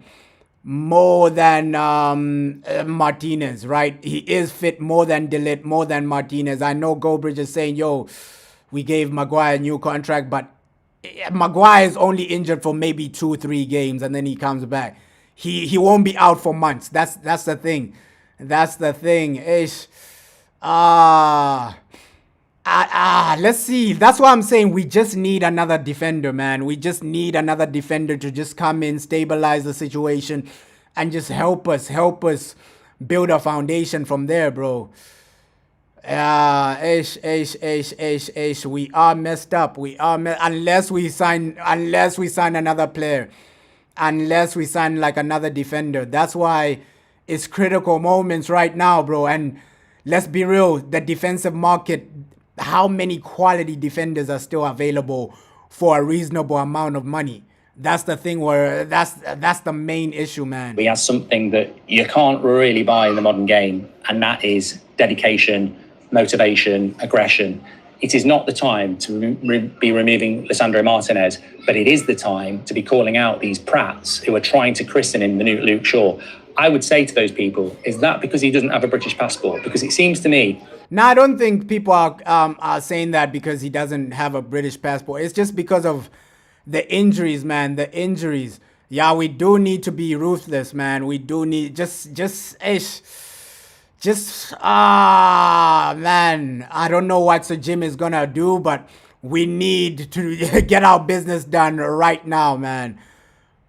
With people like Bruno Fernandes, Anthony Martial, David De Gea, if there's an inch of a chance to go in on a foreign player, there's a very, very, very consistent few who do it every chance they get, and they create this noise. Last time I checked, we've just spent half an hour talking about how Man United might be miles off winning a Premier League title, and we're talking about selling one of our best players. You know, we're talking about selling and he's a problem in the dressing room. Why? I've never heard that Martinez is a problem in the dressing room. Never once have I heard anything bad about Martinez. In fact, quite the contrary. He's well liked in the dressing room, and most players say how important he is to the way that the team want to play as well. So I'm sort of baffled as to why there seems to be a bit of momentum at the moment around removing Lisandro Martinez from a Manchester United squad. We need to be holding on to talent, not removing it. Now, look, I will admit, I literally said, if he gets another injury, it's a problem. But, you know, you have the discussion. You have the discussion, don't you? Now, look, I may have said, if he gets another long-term injury, what are we going to do? This is not a long-term injury. This was a precautionary substitution because he felt a muscle. I think you bring him back and you look at him and you figure out what the problem is, but you don't cash in on a player, because if someone's willing to buy him, why are we selling him?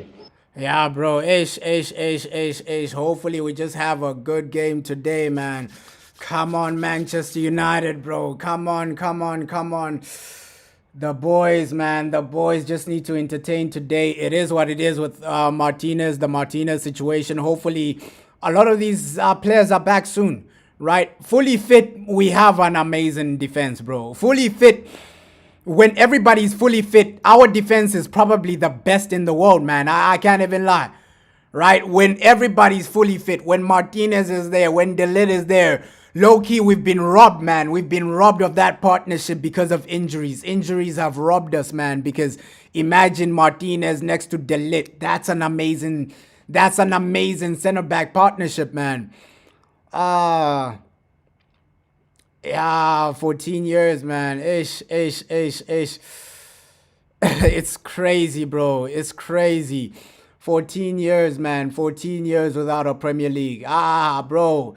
We gotta win. We gotta win something major as soon as possible because we're gonna end up like Arsenal, man. We might end up like Arsenal where in another 10 years, it's the same situation, bro. It's the same situation. You're failing to win something. You're failing to perform.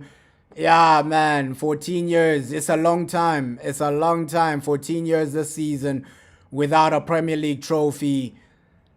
That's why I don't get the board being just keeping it simple. Bro, we gotta apply pressure, man. We gotta apply pressure. 14 years is a really long time, right? We need to just come in and say, okay, cool. We've been waiting for too long. Every season we have to have the mentality, yo, let's try to win the league. Let's try to win the league. Let's try to win the league. That should be the mentality, man. That should be the mentality. But come on, today, hopefully the boys just cook. Hopefully the boys just deliver, bro. Euro and Aid in heaven, man. Euro and Aid in heaven. Loki Euro is playing as a right back today, man. But Euro and Aid in heaven. Hopefully these guys are the future. With Lenny Euro, he was getting cooked a lot last season, man. He was getting cooked a lot last season. Last season, some people were saying, yo, is Euro ready, this and that. But I feel it was just an up and down season for him, man. He's going to be way better, hopefully, man. Hopefully. But United, man, we just need to perform. Right, back in the Champions League. Let's see. I was hearing rumors that it's already rigged, right? It's already rigged. We're going to play Barcelona in the Champions League. I was hearing rumors, man. So those group stages, don't be surprised if we get drawn with Barcelona, man. It's already rigged. We're going to face Barca in the Champions League. So I'm excited for those Champions League games, man. Barca, PSG, bring them all in, bro. Carrick is ready to cook all of them, man. Carrick is ready to cook all of them. Yeah, it's a massive season. It is a massive season because if we don't win anything this season, that's going to be like 15 years, right? We're turning low-key into Arsenal, and we know if we don't win anything this season, people will lose their minds. It's game over. People will crash out. People will, they will be upset with the situation, man.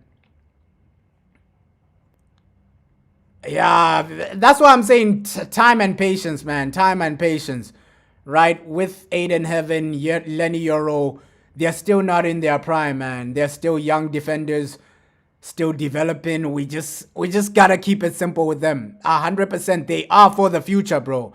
They are for the future. That's why I was saying we got robbed, man. Because if we had De Ligt and Martinez while these two are still developing, that's a great foundation, man. That's a really great foundation.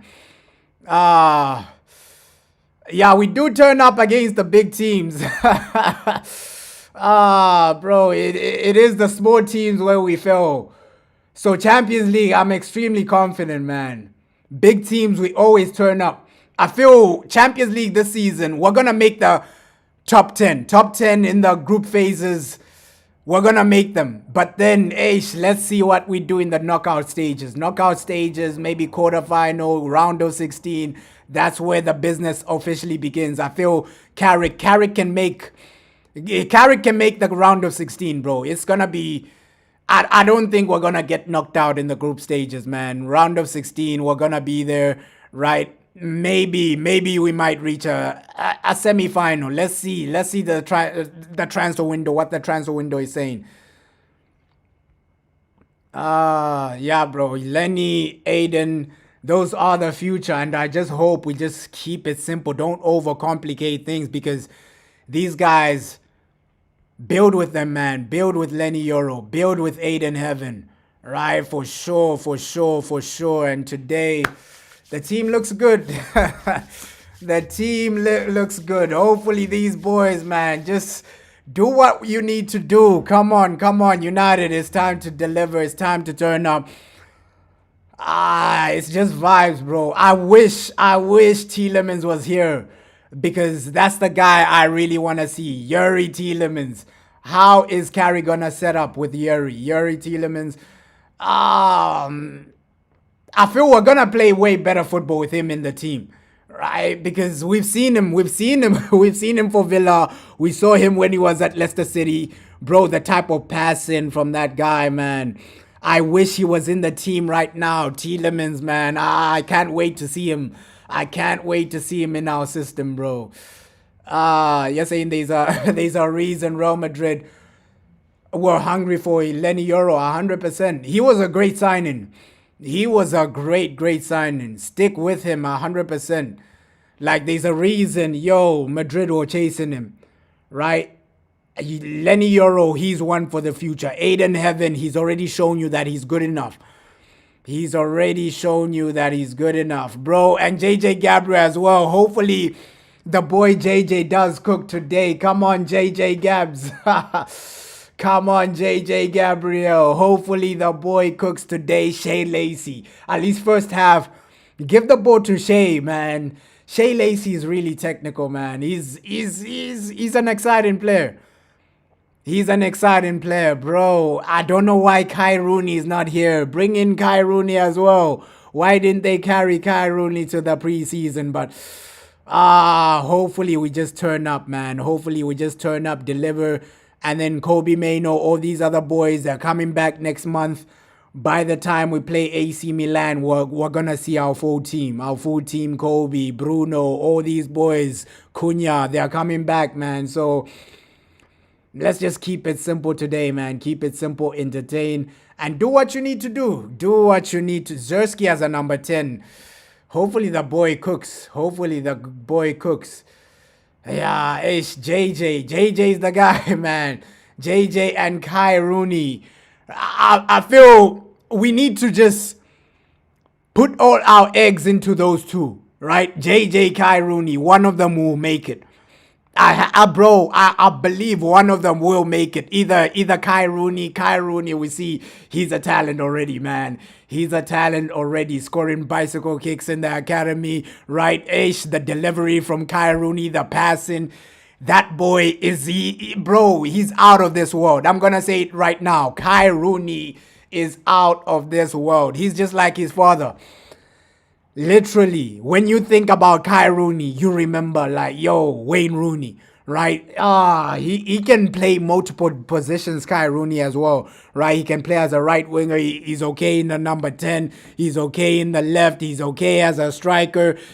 Kai Rooney is the guy I'm really putting my faith, my hope. I feel he's the most talented boy in the academy, Kai Rooney. I know we hype up JJ, but if Kai Rooney reaches the heights, man, we got a player. We got a player. Yeah, he's got the skills of his father. And that's another thing. He's been taught by his father as well, Kai Rooney. I feel if everything goes well for Kai Rooney, he's gonna be a different type of generational talent, man. And already he's bulking up, right? He's getting some muscles in. He's going to be a different type of generational talent because Kai Rooney, he has the mentality as well where, he wants to be the best. And he has the skill set. He has the passing. He has everything, bro. Everything you need from a player, bro. Kai Rooney has it. He has the passing. He has the vision. He can create. He can score. He's just like his father, man. That's an academy player I'm putting all my eggs into. Kai Rooney, when he does make it, he's gonna be brilliant for Man United. But hopefully today, we just get some entertainment, man. Get some entertainment. I'm surprised that our new signing from Tottenham, right? He's not here, bro. The winger. I'm really surprised that we haven't really taken him for this game. It is what it is. Oh, it is what it is, man. It is what it is. He's not part of the team. But looks like we might see him next week, right? We signed a young player from Tottenham. He's not part of the squad today, man. Nah, yeah, Sesko is bulking up, bro. He is bulking up. That's another thing. Sesko, man. He saw the Premier League first season in the Premier League and he said, nah, I'm ready to bully these Premier League defenders. Low key, Sesko is doing what Erling Haaland did. Right? Okay, cool. Let me bulk up and bully these Premier League defenders. So Sesko, he's gonna be a different type of animal. He's low-key doing what Erling Haaland did. Like, yo, let me bulk up and bully these Premier League defenders. Yo, Benjamin Sesko is gonna be one to fear. Because, hey, he's gonna be bullying some of them. Bro, he's bulking up like crazy. Oh, man. He is preparing for the Premier League, man. Hopefully, we can just win today. Come on, United. Come on, boys. Come on, Harry Maguire, the boy Harry, Captain Harry. United, we're ready to deliver. We're ready to perform. Come on. But Sesko, let's see, man. Let's see. He is bulking up. He is getting ready.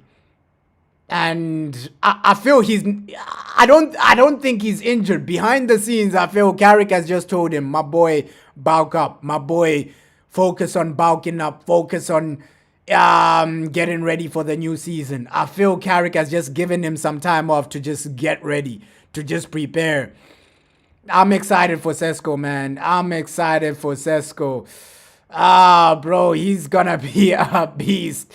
Really excited for Sesko, man. He might be like Ibra.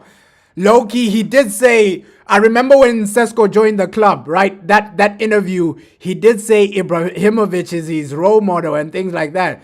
So low-key, he's trying to be a bit like Ibrahimovic. Sesko bulking up. He wants to be like Ibra, man. He wants to be like Ibra. So fair play to him, man. Fair play to him. Come on, Showtime United, man. Let's just win today, deliver, have a good performance. My boy Shay Lacey. Come on. Really excited for Shay. Hopefully he gets a goal today. My boy Shay Lacey, man. Yeah, bro. When he went off last season, he's not injured, man. He's not injured, man. I feel right now, Carrick has just given him some time to bulk out. Maybe he's asked Carrick, yo, manager, gaffer, can I take some time off just to bulk up, just to train a bit more, just to prepare? And probably Carrick said, yeah, for sure, Sesko, take your time out, because when he did go out, I don't think it was a massive injury, man. Sesko, he will be there for the first game of the season. Come on. Showtime, man. Showtime. Manchester United, please deliver, perform. Get some goals, man. Get some goals. Come on, boys. Come on, boys. Showtime, man. Showtime. Manchester United, let's do what we need to do. It's for Manchester United. Let's do what we need to do. Against Wrexham less than a week ago. Come on.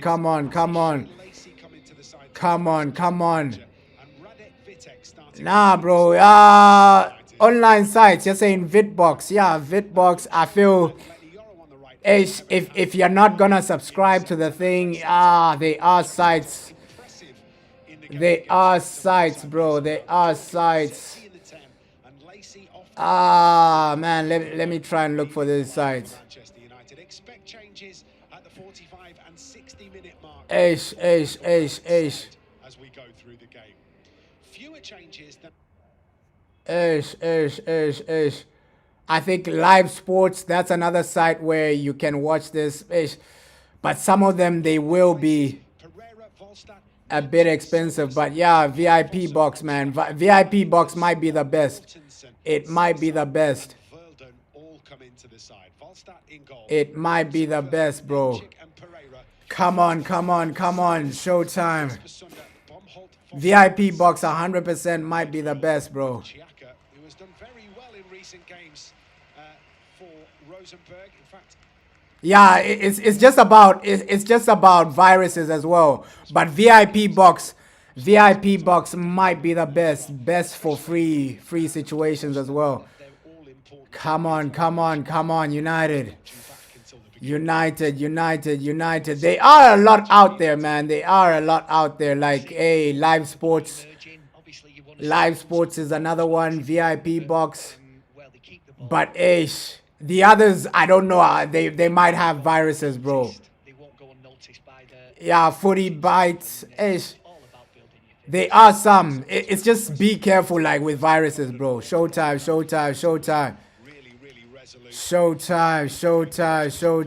Keep an eye out for him as well as we go through. Manchester United, come on. Referee, I hope we can win 1, 2, 3 nil. and we are underway. Come on. Versus Manchester United. Long ball forward early. It's a long history, isn't there? Of Come on. Norway. Don't overcomplicate things. Absolutely incredible. Hoping just for a good performance today, man. Coming to Old A Trafford, good performance today. Ish. able to go over and repay some. But good start, though. Good start. We're keeping it simple on the ball. Just focus on getting the first goal, man. Focus on getting that first goal. And it's a way better start than before, man. You can see now at least they're pressing. At least they're pressing, bro. Yeah, the only thing is the pop-ups, man. The ads as well. The ads might do you over, but the rest is okay, man. This will be Come on. the same, almost identical 11. Come on. Next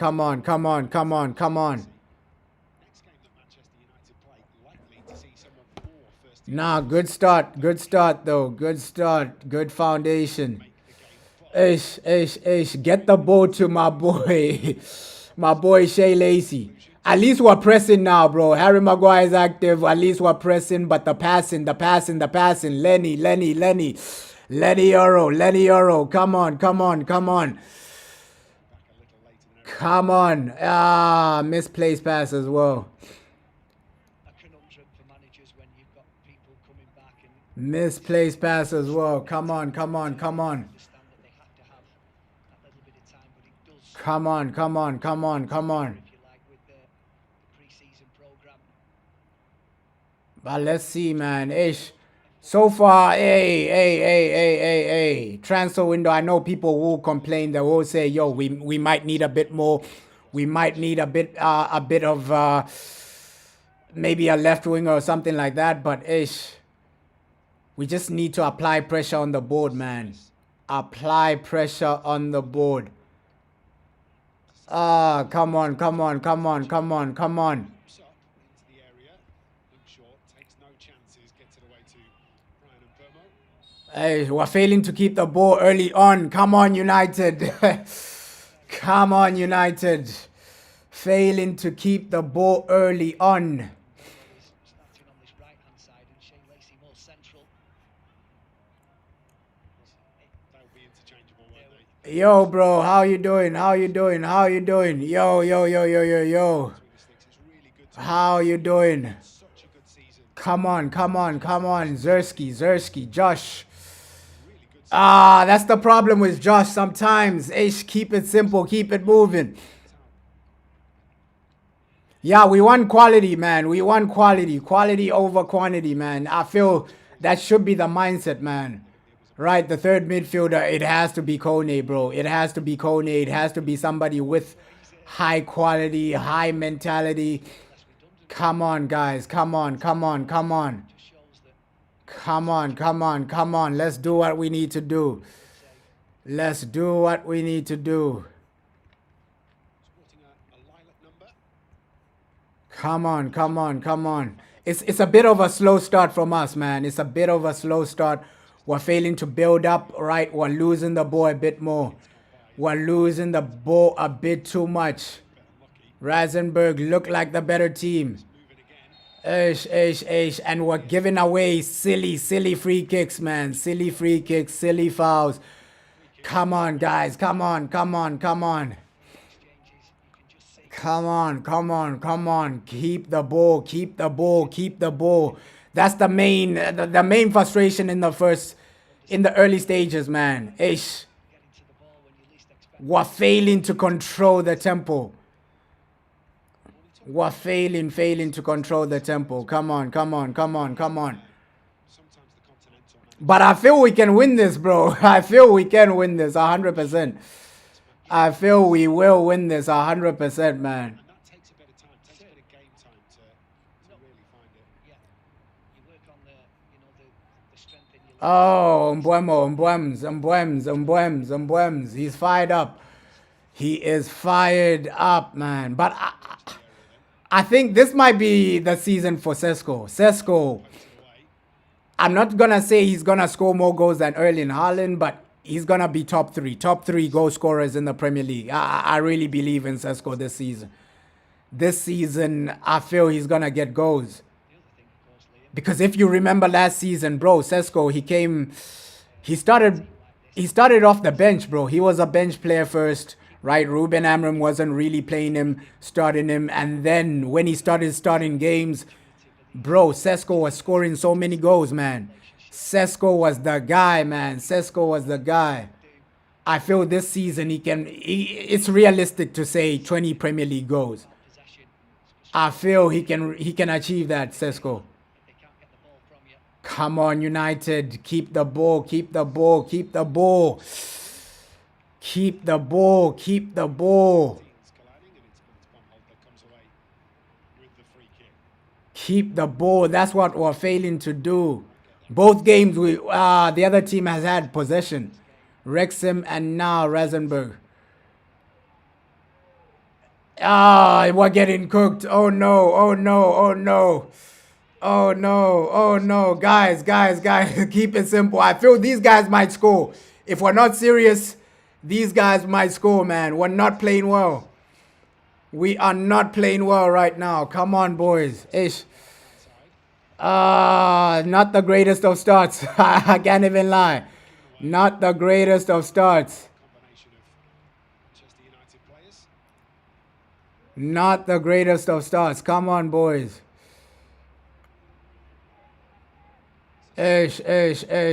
Frustrating start, man. Frustrating start.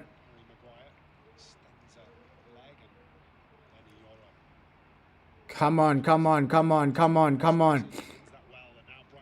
That's the thing. If we're playing like this beginning of the season, we will struggle. But we can't hold on to the ball, bro. Come on, Dogu. Patrick.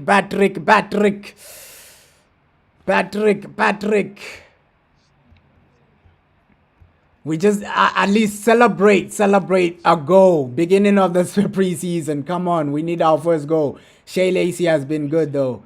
Every time he has the ball, he keeps it simple. He's looking quality. Doesn't overcomplicate things. Come on, Shea Lacey is one for the future, man. Hey, Shea Lacey, this is one for the future. At least now we're trying to control the tempo. Keep it simple. Get a goal. Now we're trying to control the tempo. This is what we want to see, bro. At least now we're trying to control the possession. Come on.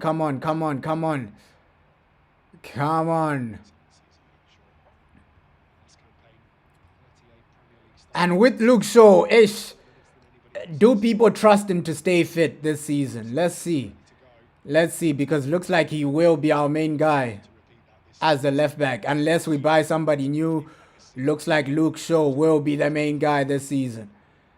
Is he gonna stay fit another season, bro? Let's see with Luke Shaw, man. Luke Shaw, don't get me wrong, when Luke Shaw, Mbwemo, unlucky. At least now we're creating.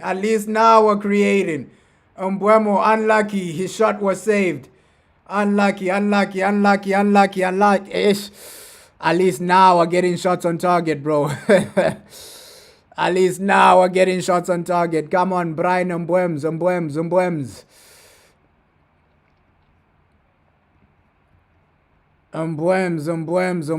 Now we're getting some shots on target, man.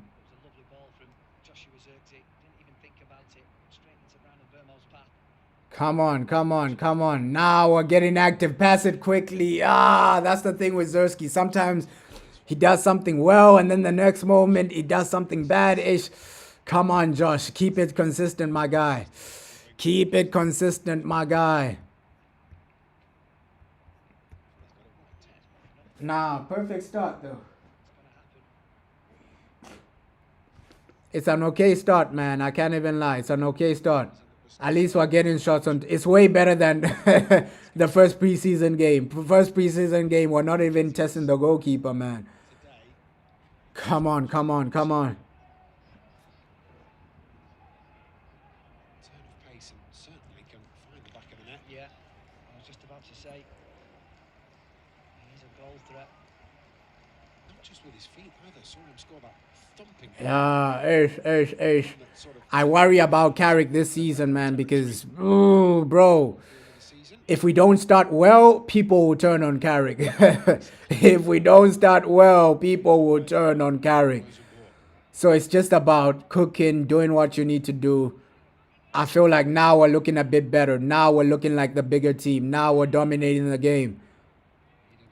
Come on, Carrick. All you need to do is just start well. Start the Premier League season well, man. Because if we don't, people will be crashing out. I know that for sure. Ish, poor from Brian Mbwems. Poor from Mbwemo. A bit poor from Mbwemo, man. He's losing the ball. He's losing the ball. Come on, Mbwemo. Come on, Mbwemo. But yeah, that good start needs to happen. And Loki, bro, I won't be shocked if Lenny Yoro plays as a right back. Because this is the second game Carrick has experimented with that situation.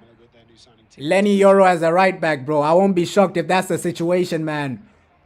This is the second game in a row where we're seeing Lenny as a right back. And he's making some good runs, bro. Low-key, Lenny Yoro as a right back, he's making some good overlapping runs.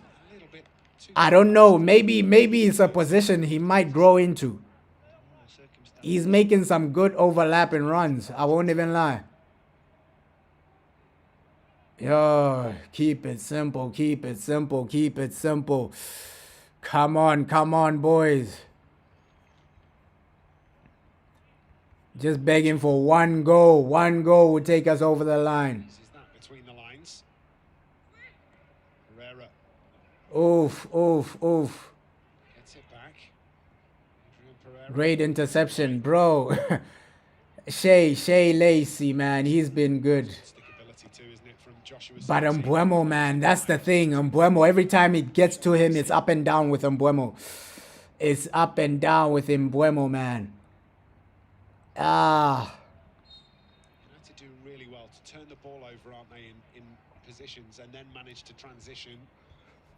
Yeah, but hey, Santos is okay, man. Imagine him next to Tielemans. That's a crazy team. That's a crazy foundation, bro. Santos, Tielemans, we can cook. Oh, nice interception. Mbwems, ish. And then he loses it again. Mbwemo, ish. Mbwems, ish. In 13 minutes, Ben, United are growing into it, I think. Yeah, they are. Yeah, still keeping it simple, but we need a goal. We need a goal, United. From Brian and Burmo. Come on. Sure. Battled out of it. And that's the thing with United. We build some momentum, but then final third-ish, the passing isn't great. Right? That's the thing. Ish. But it's preseason, man. It's preseason. Ball to Lacey. Lacey has picked up Dortmund. Yeah, bro. The players that were in the World Cup, they're still resting, bro. They are still resting. It's only next month. They're coming back, bro. Brilliant pass from Harry. It's only next month. Between the lines. Just add me after this game, bro. The timing of it. Add me after this game. But bro, it's only next month. Next month is when they're coming in. Right, a lot of the players, It's taking too long. even Tielemans, we know that Belgium, they reached the World Cup quarterfinal, so The other way. with Tielemans. It's gonna be a while, man. It's gonna be a while until we see him. Oh, nice touch, nice touch. A lot of people think that, oh, these players are back because we saw that ad, right? The ad for the new kit. People thought, oh no, these players are back. But they'll only be back. Only be back next month, bro. These kit releases, those videos were taken end of the season, bro. Those videos were taken end of the season. That's why Mazraoui still has a lot of hair in those videos, bro. These kit releases, a lot of those videos were taken end of the season. Yeah, bro, we'll make something happen, bro. We'll make something happen. But after the game, I'll be doing posting the reactions, things like that. The players leaving, right? Obviously, there'll be transfer news as well. It's gonna be busy, bro. It's gonna be busy. Nah, Atletico Madrid, they won't be back for that game because Atletico is still the first. It's still the first. These players, they've been given like a month off, bro. They've been given like a month off. Atletico is still early. Still the 1st of August. I think they'll still be on their holiday, bro. They've been given like a month off. Especially, maybe Diallo. Maybe Diallo will be back because Diallo got knocked out early. But guys like Tielemans, we won't see them until the AC Milan game. Because Diallo, Ivory Coast, they got knocked out, a round of 32. So Diallo might be back earlier than the others. Diallo might be back earlier because Ivory Coast, they got knocked out earlier. Right, Bruno might be, Bruno, Martinez, those two. Obviously, Martinez is injured, so, he won't be back for a few months. But Bruno, Diego Dalot, they'll be the last ones to come back because Portugal were the last one from even England. The England players, Kobe as well. Kobe, those guys will be the last ones to come back, man. Come on, come on, come on.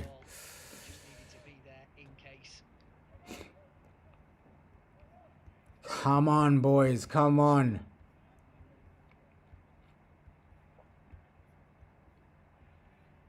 I'm just praying for a win today. Today, it is what it is. We're looking a bit shaky in the final third, but I'm just praying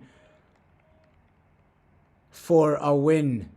You're saying, please, we should just sell Lisandro Martinez. That is dividing the fan base, right? Selling Martinez, it is dividing the fan base. Some people want to keep him, some people want to sell him, but we can see that he is injury prone, right? Martinez, every season, he is getting injuries. One thing we need to do is just get in a center back, bro. Get in another defender. That's one thing we just have to do. Get in another defender because Martinez has shown you that, Martinez, De Ligt, they have shown you that, the injuries are there. The injuries are there. Yeah, we need a center back or maybe like two. We need a center back or maybe... I feel maximum one because we know the window we're in. Getting a defender in this window, you're gonna spend money. You're gonna spend minimum 60 million or something like that. You're spending money. You are spending money. Yeah, De Ligt is almost back at least. At least De Ligt 2 more months. But with Martinez, some people are saying 6 months. Some people are saying it's 3 months. We don't know the Martinez situation, bro. You're saying, why did I cut my hair? Just to be, hey. Just to be presentable, man. At least, hey, the old hairstyle was hard to maintain, bro. It was hard to maintain. Come on, come on, come on. It is a 50-50 game so far, bro. we're not dominating completely. it is a 50-50 game so far. I can't even lie. It is a 50-50 game so far. Man United, it's not like we're overly dominating the game. You're saying, let's not waste our money on Scott? Ah, bro. I feel if you can't get Kone, Scott is an amazing player, bro. Scott is an amazing player. Technically he's there. He's there. He can do a lot. I wouldn't say Alex Scott would be like a waste of money. I'll just say technically, bro. We've seen Alex Scott, right? The reason Iraola was playing some beautiful football is because of him in the midfield as well.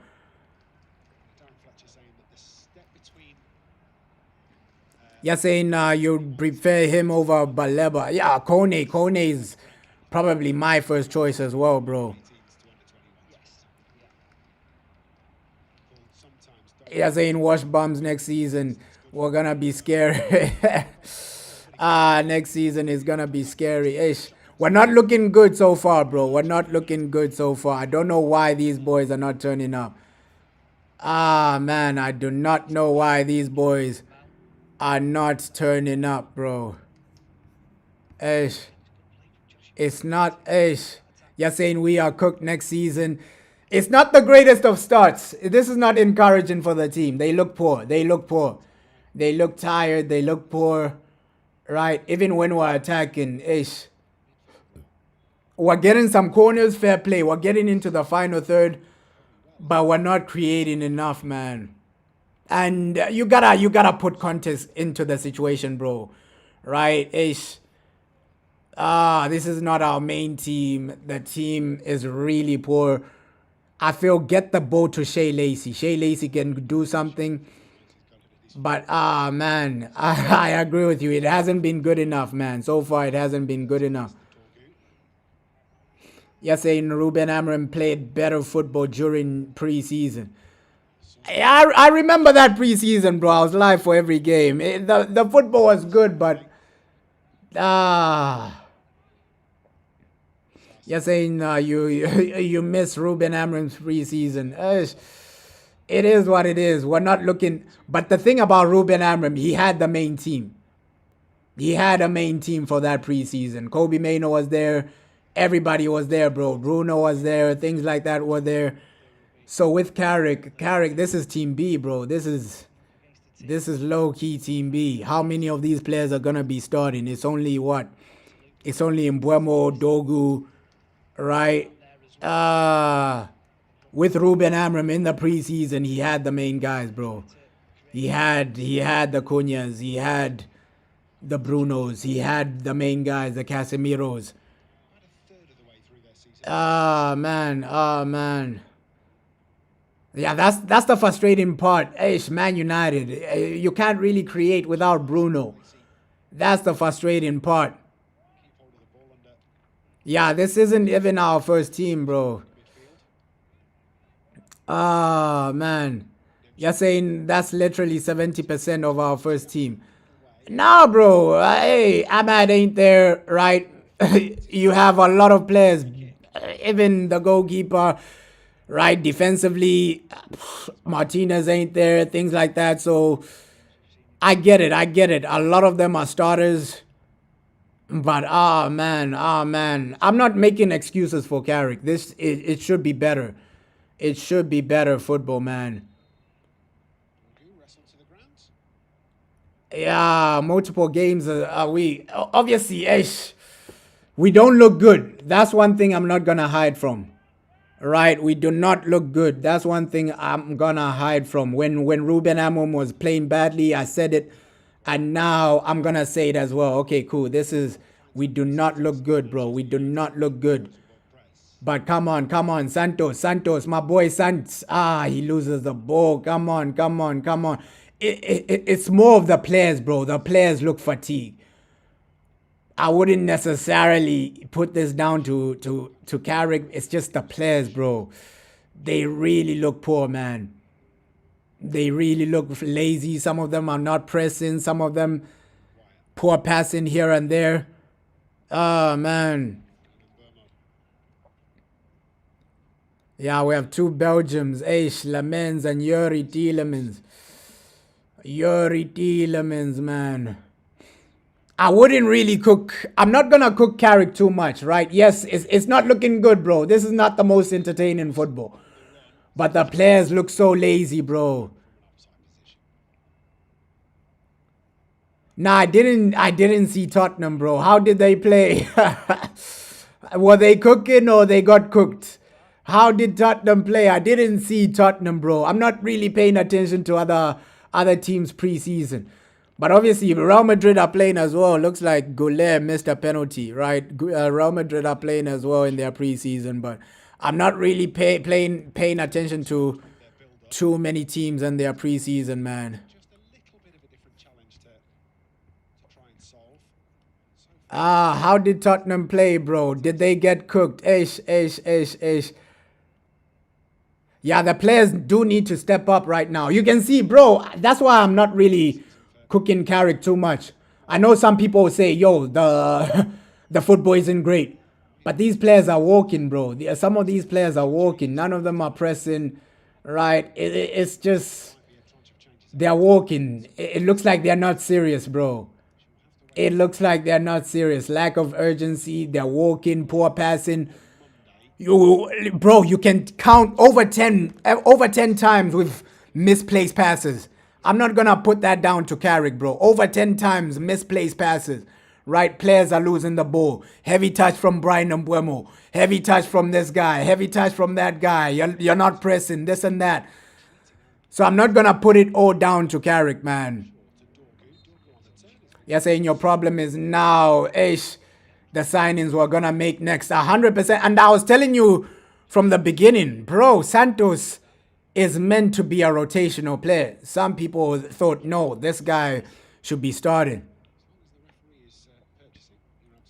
You're saying they're playing like PSG. Oh, no. Yo.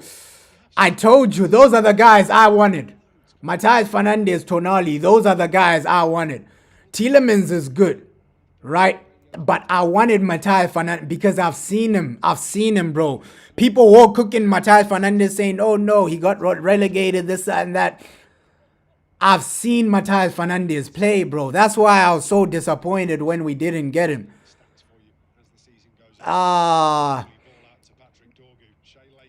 Yeah, bro, we can't rely on 100%, bro. We need more transfers.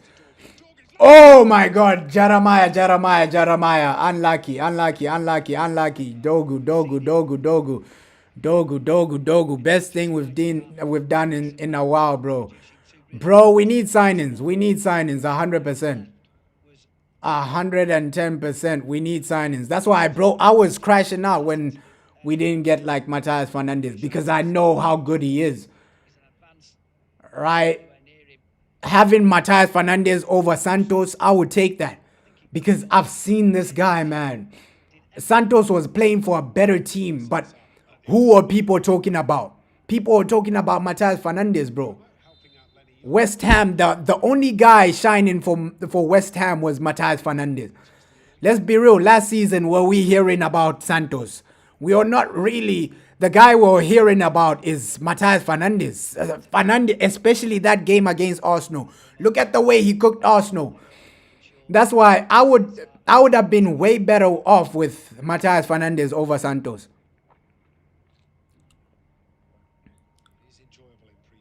Yeah, I know we should forget about them, man. But it's a bit disappointing we didn't get them, bro. Low key, bro, I'm saying this right now.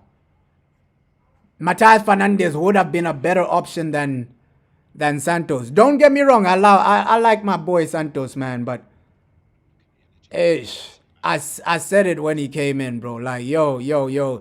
I don't think Spurs will win the league, but I'll take it from you. You're saying they're cooking, right? You're saying they're delivering, they're playing like prime PSG.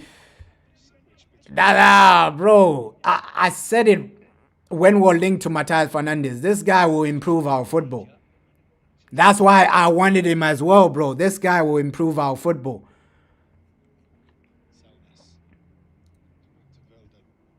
Yeah, let's focus on Carrick doing well, but ish, Matthias Fernandes was a miss, man. He was a miss. He was a miss. I gotta keep it real. I gotta keep it real. Yeah, low-key Spurs. That midfield is better than ours. That I gotta keep it real, bro. I do gotta keep it real. Now let's see, man. Let's see. Obviously, with Tottenham, they're playing with their main guys. We still have guys coming back, bro. Right? Let's see how the team plays when Kobe's back, when Tielemans is in the squad. Tielemans, I love him, bro. That's a guy I would have brought in. All right? That's why I'm saying, okay, it would have been a better situation, Tielemans with Matthias Fernandes. That we would have cooked with that. How didn't we score? My boy Shea Lacey. How did we not score, man? Shea Lacey. I thought it was offside. I thought they disallowed it. 1-0. My boy Shea Lacey. 1-0. 1-0. I said it when the game started. Give the ball to this boy, Shea Lacey. Good go. Good go. Good go. 1-0, Shea Lacey. Bro, I thought they disallowed it because he wasn't celebrating. Right? He wasn't celebrating. So I was like, yo, Shea Lacey, why aren't you celebrating, bro? He scores a good goal, but then the boy doesn't celebrate. Come on, Shea Lacey. 1-0 Manchester United. Yo, fair play. 1-0. 1-0. Yes, if Spurs and Arsenal are in a title race, who wins it? Low-key, Tottenham might do it, man. That Tottenham midfield is looking scary. Yeah, they still have Kudus and Matthias Fernandes and they have a good squad, though. They have a good squad, 100%, bro. 100%. Like, Tottenham do have a good squad. Fair play to my boy, Shea Lacey. Good, comfortable goal, bro. The boy wasn't even celebrating. Oh, my God, Shea. Yeah, we did say the rebuild began the day Aiden, Heaven, Dogu, all these guys arrived. It's a season later, and bro, it's another rebuild. That's the only frustrating thing with Man United. Let's get the second. Unlucky. Lenny Euro, unlucky, bro. Yeah, bro, I said it. Shea Lacey. Give the ball to Shea Lacey, bro. Give the ball to Shea Lacey. A lot of people, they disrespect this boy, but he's got talent, man. He's got talent, bro. A lot of people do disrespect this boy, but he's got talent. One thing about Shea Lacey, I've seen him in the academy, bro. He's got talent. When he's shooting, striking the ball, he's gonna score goals like that. Shea Lacey is the guy, man. Shea Lacey is the guy. Come on. I said it. Give the ball to this boy. He can make something happen, bro. Yes, and you mean, what are we gonna do if Carrick hasn't delivered results? Yeah, I don't want to think about that, bro. We know if Carrick doesn't deliver results, it's gonna be square one, back to square one. Sack him and then bring in a new manager. Hopefully that doesn't happen, bro, because we've done that too many times. You're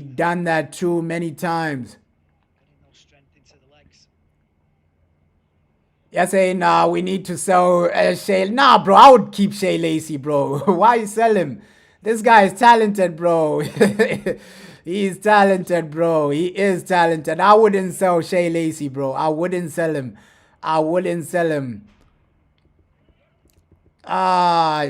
Jed Spence would be okay. He had a good World Cup. I can't lie. Jed Spence. But we know Tottenham are gonna overprice us, bro. Tottenham are gonna overprice us. That's the only thing with Jed Spence. If we go for him, Tottenham are gonna overprice us. Because we know Tottenham, they spend so much money. They need to generate money now, right? Tottenham have spent a lot of cash. Now, when they're selling players, it's going to be expensive, bro. It's going to be expensive. And we know Tottenham, Just because we were fighting head to head for two players, they're gonna make it expensive for us. They're gonna make it difficult. That's the only thing with Jed Spence. We don't know how much Tottenham are gonna ask for. That's the only thing. Yeah, 2 games a week, man. 2 games a week. But Shea Lacey, he's a bright spark for this game. Already a goal. I'm happy, man. I wanted him to get a goal before the game started. My boy Shea Lacey. Bro, he scores a quality goal and the boy doesn't celebrate.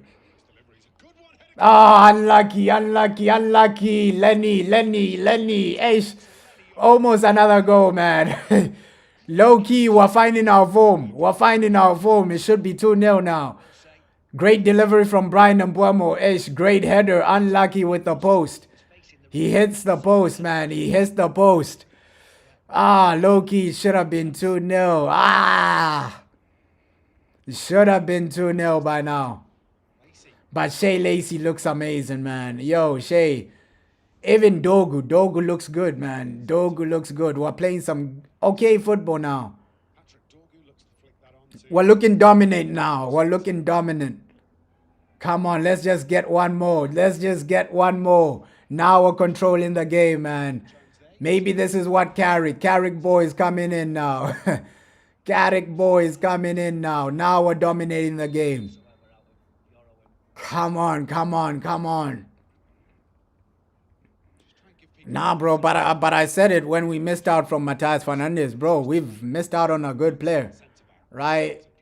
I'm not surprised that De Zerbi is playing some good football because he's in the team.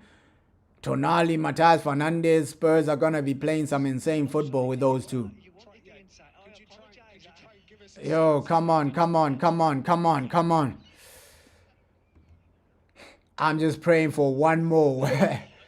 At least 2 more goals before halftime because we know the second half is going to be completely different players, man. Completely different players. Come on.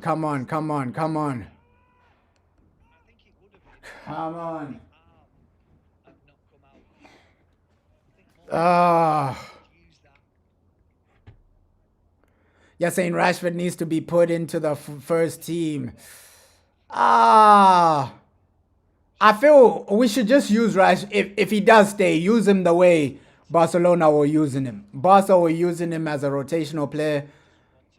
That's how we should use Rashford. If he does come back, if Rashford does stay, use him as a rotational player, bro. Okay, rotational player, right? Interchanging here and there. That's how we should use Rashford, man. Use him as a rotational player. The way Barca were using him. Okay, Champions League, second half, he comes in. Or in the smaller games, Champions League, Rashford is the guy starting. We should just use him. If he does stay, use him the way Barca were using him. As like a rotational player, things like that. Nah, fair play, my boy Shea Lace. The Lacey is in the building. Shea Lacey is in the building.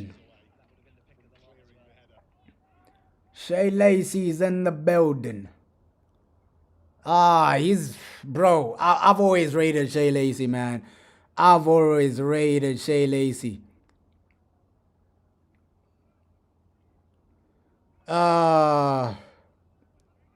You're saying you wouldn't have sold majority of the youth players. Ish. They aren't as good as Man City youth. I don't agree with that, bro. I don't agree with that. With Man City, let's be real. Our youth, they're not competing with Man City because we're always promoting youth players, right? when who's this? When Kobe Mainoo does well, we give him a chance. When a youth player does well, we either promote him to the first team or we send them out on loan. Man City don't do that, bro. Man City, a lot of their youth players, they're not given a chance. So their team always stays the same.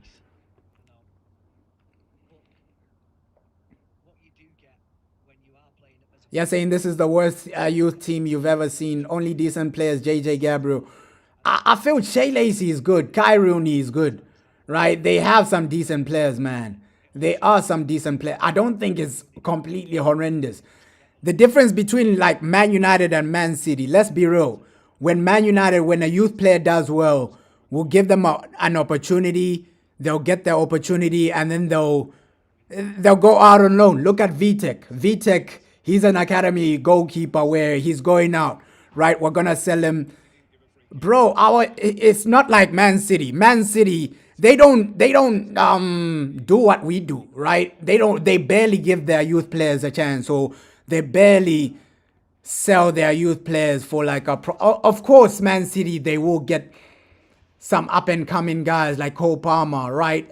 Like Jadon Sancho, like Phil Foden, but in the last 10 years, we've had more successful youth players than Man City. Let's be real. We've made more money from the youth team than Man City, bro. Right? Either sending them out on loan. Garnacho, we made some money from this guy. Right? Rashford, he was a success. In the last 10 years, bro, our youth team has produced more hits than Man City. Oh, unlucky. Even goalkeepers, bro. Even goalkeepers. Look at how many goalkeepers we've made in the last 10 years. Man United, right? Dean Henderson, now Vitek. In every position, we have a player coming in. In every position, we've made a player. Look at our midfield already. Okay, who's this guy? Bro, Kobe Mainoo has come in, right? We have multiple players from our youth team playing in the academy. You're saying, okay, let's take it 10 years. How many successful youth players have we created? Bro, we've created a lot. Arashi, right? Greenwood. We know why Greenwood is not here. It is what it is with Greenwood. Obviously, the likes of Lingards, bro, we've created a lot. Hannibal, he's playing for a Premier League team. Twanzebe, bro, we've created a lot. Twanzebe is playing for a Premier League team. He used to play for a Premier League team. In every position, we've created a successful Premier League player, right? Garnacho, he's playing for a Premier League team. But those are the only guys you can you can really name. We've actually created more players than Man City. You're saying Phil Foden, Delap, Cole Palmer, Sancho, Frimpong. Other than that, we have way more. Bro, I can name like 10. Bro. I can really name like 10 that are already delivering in the Premier League. Right? Rashford, hey, your Greenwoods, your Jesse Lingards, bro, we've created a lot. Your Kobe Mainos, your Garnachos. We've created more players than Man City. Your Twanzebes, even Hannibal right now, he's playing for Burnley. Right? We've created more stars. Man City, they don't even have goalkeepers. We've created 2 successful goalkeepers in the last 10 years from our academy. Right? Vitek, he's gonna be sold playing in a high level. Right? Dean Henderson, he's the number 1 for Crystal Palace. Bro, our academy has created more hits than Man City. It's just that Man City, there's so much hype because they are winning the Premier League. Our academy has more hits. Defensively, we've created more players. Twanzebe, look at Twanzebe, what he's doing. Right? Midfield, look at Kobe Mainoo, what he's doing. Yes, I know, Man City, they had Cole Palmer, they had all these other guys. But we have created success. If Greenwood never did what he did, we would have been talking about Greenwood like, this is the best striker in the Premier League. Right? Greenwood would have been talked about more than Cole Palmer, more than Phil Foden, more than these other guys. It's just that Greenwood did what he did and then we had to sell him. We've low-key, every single season, we create a new up-and-coming academy player. This season, it might be Shea Lacey or JJ Gabriel, whoever comes in, they will be successful in the Premier League, bro. Come on, United. We just need another goal, man. We just need another goal. Bro, I don't think our academy is that bad. I do not think our academy is that bad, bro. Come on, come on, come on, come on. Come on. And also Christian Orozco, man. Let's see when that boy is gonna play. I don't know what's going on with Christian Orozco. That's another young player we can really he can become a star. Christian Orozco, I feel. Let's see what happens with Christian Orozco. Let's see what happens with Sekou Kone. There are some players in the academy that in every position that you're saying they can make it. Christian Orozco, I feel that boy, bro. We've bought him, right? He might make it. Halftime, man. Halftime. 1-0, 1-0. Carrick. It is what it is. It is what it is. You're saying you had to accept that Man City are bigger than us. I don't think they are bigger than us, bro. It's just Pep Guardiola, bro. It is just Pep Guardiola. It's just the hype of Pep Guardiola. It's just Pep and us underperforming massively, right? Obviously, Rodri is an unbelievable player, bro. Rodri is insane, right? But what have I been saying in my videos, bro? La Liga produce players that can potentially win the Ballon d'Or. I've been saying it. Yo, go and get Rodrigo. If we get Rodrigo, we have a player that can potentially win a Ballon d'Or, bro. Nah, bro. Espanol, man. I'm just watching it from Spain. Watching it from Spain, man. Watching it from Spain. Espanol right now. I'm in Spain right now. Hopefully everybody's okay. Hey, Zersky did do well. At least 1-0, man. Zersky did well. Shea Lacey, low-key, he was a positive sign. Right? He did extremely well in that in that first half. Shea Lacey, man. Shea Lacey. Low-key 1-0. I know people wanted more goals. 1-0. It is what it is, man. It is what it is. You're saying Anderson disrespected Man United. He called, yeah, bro. That's why we need to humble these guys, man. Man City. I saw his interview. Elliot Anderson, bro. He really disrespected us in his interview, joining Man City. But that's what Jack Grealish did as well, right? Man City, they tell these players to say that. They tell some of these players, okay, this is you should disrespect Man United. Even who's this, Ryan Cherky? When he joined, Ryan Cherky said, I'm gonna get revenge on Man United, this and that and this, for knocking out Lyon, this and that. You're saying you've said it before and you're gonna say it again. Give Zersky enough game time and he will cook. With Zersky, maybe it is the game time, bro. Maybe it is the game time. Joshua Zersky did well, man. I can't even lie. He did well. Let's see how we play. Let's see how we perform.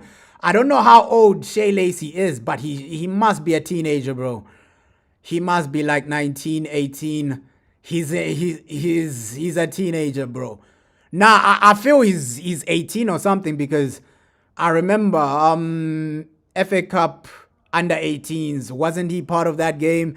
So he must be like 18 or something, bro. He must be 18, 19, right? He must still be I'll be shocked if he's like 21 or something. He's under 19, bro. He's under 19. You're saying we had a treble and a Ballon d'Or winning Ronaldo in 2008. Yeah, the Glazers have let us down. That's the thing. We haven't built from that. We should have. After that 2008 team, you keep building. I feel the Glazers let us down. After that team, you never replace Ronaldo. You never replace Paul Scholes. You never replace Michael Carrick. You never replace Wayne Rooney. That's where that's how we genuinely lost our crown. Man United was the best team in the world, 2008. But those players, you never replaced a lot of them. Right? That's what I'm saying right now. Go out there, get Rodrigo, because Rodrigo is a quality player. He's a player in your team where if you bring him in, he's Ballon d'Or level. Yeah, he didn't want to join us, man. Elliot Anderson, he's disrespected us. He's disrespected us. Hopefully we humble Man City, bro, because the way Elliot Anderson has disrespected us, ish. Man, ish. It is a bit embarrassing. Madrid. I'm in Madrid. That's why I do Real Madrid content, bro. I'm in Madrid right now, bro. In Madrid. You're saying Luke Shaw humbled Turkey. Bro. Hopefully we humble them again, man. Elliot Anderson, I just hope we humble him today. You're saying injured Rodrigo. Nah, bro. Rodrigo only got an injury now. Before that injury, he was really consistent. Right? We've seen him in the Champions League change games, do things like that. I would risk a player like Rodrigo, man. He's at his best, you can say he's top 3 wingers in the world. You can really say, okay, Rodrigo at his best, he can go head to head with guys like Cavasqueria, guys like Dembele. We need players like that, bro. Now, bro, with Spain, it's a complicated situation with Spain. Sometimes I'm in Spain, sometimes I'm in a different country. 6 months I'm in Spain, 6 months I'm in this country, this and that. It's a complicated situation, bro. I don't want to just talk about like my personal life too much, but yeah, sometimes I'm in Spain for like 6 months and then another 6 months I'm this place, that place. Complicated situation, bro. I'm just trying to build a foundation, bro. Trying to hustle, trying to build a foundation, trying to get some connections here and there, bro. Yeah, bro. Malaga, bro. Spain is amazing, man. You're saying an ACL-ish. Yeah, that's the thing with Rodrigo, bro. That is the thing with Rodrigo, man. But I would still take him in, bro. I feel he is quality, man. He is quality. I feel Spain might do a back-to-back. Unless Zidane. I'm saying my favorites might be France in the next World Cup because of Zidane, let's see. But Spain. For sure, Spain in the Euros. They might be favorites for that one. Yeah, that injury does slow you down, but I've seen players get that injury and still look good. Gareth Bale, bro. I've seen guys like Gareth Bale get that injury, still look good, right? Multiple players, bro. Getting the same injury. Even Benzema, wasn't that the same injury he got? He still won the Ballon d'Or after that.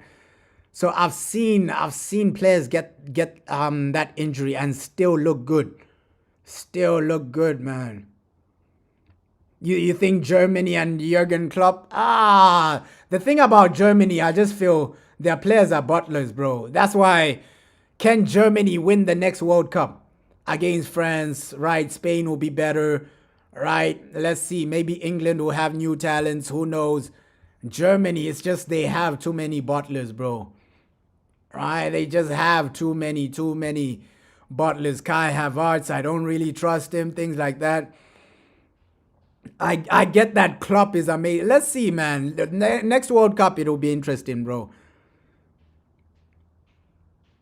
You're saying you're doing the 6-month thing after Brexit.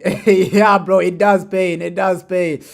That's why I try to keep it simple, bro. I try to keep it simple. You're saying Lamine Yamal's girlfriend got no backside. You feel sorry for him. But he looks happy, though. Apparently, she left her ex-boyfriend for him, this and that ish. But you can see she's low-key a gold digger as well, man. Yeah, Gareth Bale did have great genetics. That's the thing. Nah, bro, you don't rate Gareth Bale. How can you say Gareth Bale was mid? Nah, bro. Gareth Bale was insane at his best. Nah, bro. How can you not rate Gareth Bale? Gareth Bale, bro. We've seen this man score bicycle kicks in Champions League finals against Liverpool. Bro, Gareth Bale was that type of player. We've seen him El Clasico, one-man army, running and dribbling everybody to score a goal. Come on, bro. How can you not rate Gareth Bale, bro? Come on, bro. Gareth Bale is cold. Gareth Bale is cold, bro. Yeah, he won so many trophies, Gareth Bale. Bro, Gareth Bale is cold, bro. How can you not rate Gareth Bale, bro? And bro, just go back to that Liverpool game. Liverpool Real Madrid Champions League final. Right? That performance from Gareth Bale, he's scoring bicycle kicks. Bro, come on, bro. Gareth Bale is insane, man. He was a big game player. He was the definition of a big game player.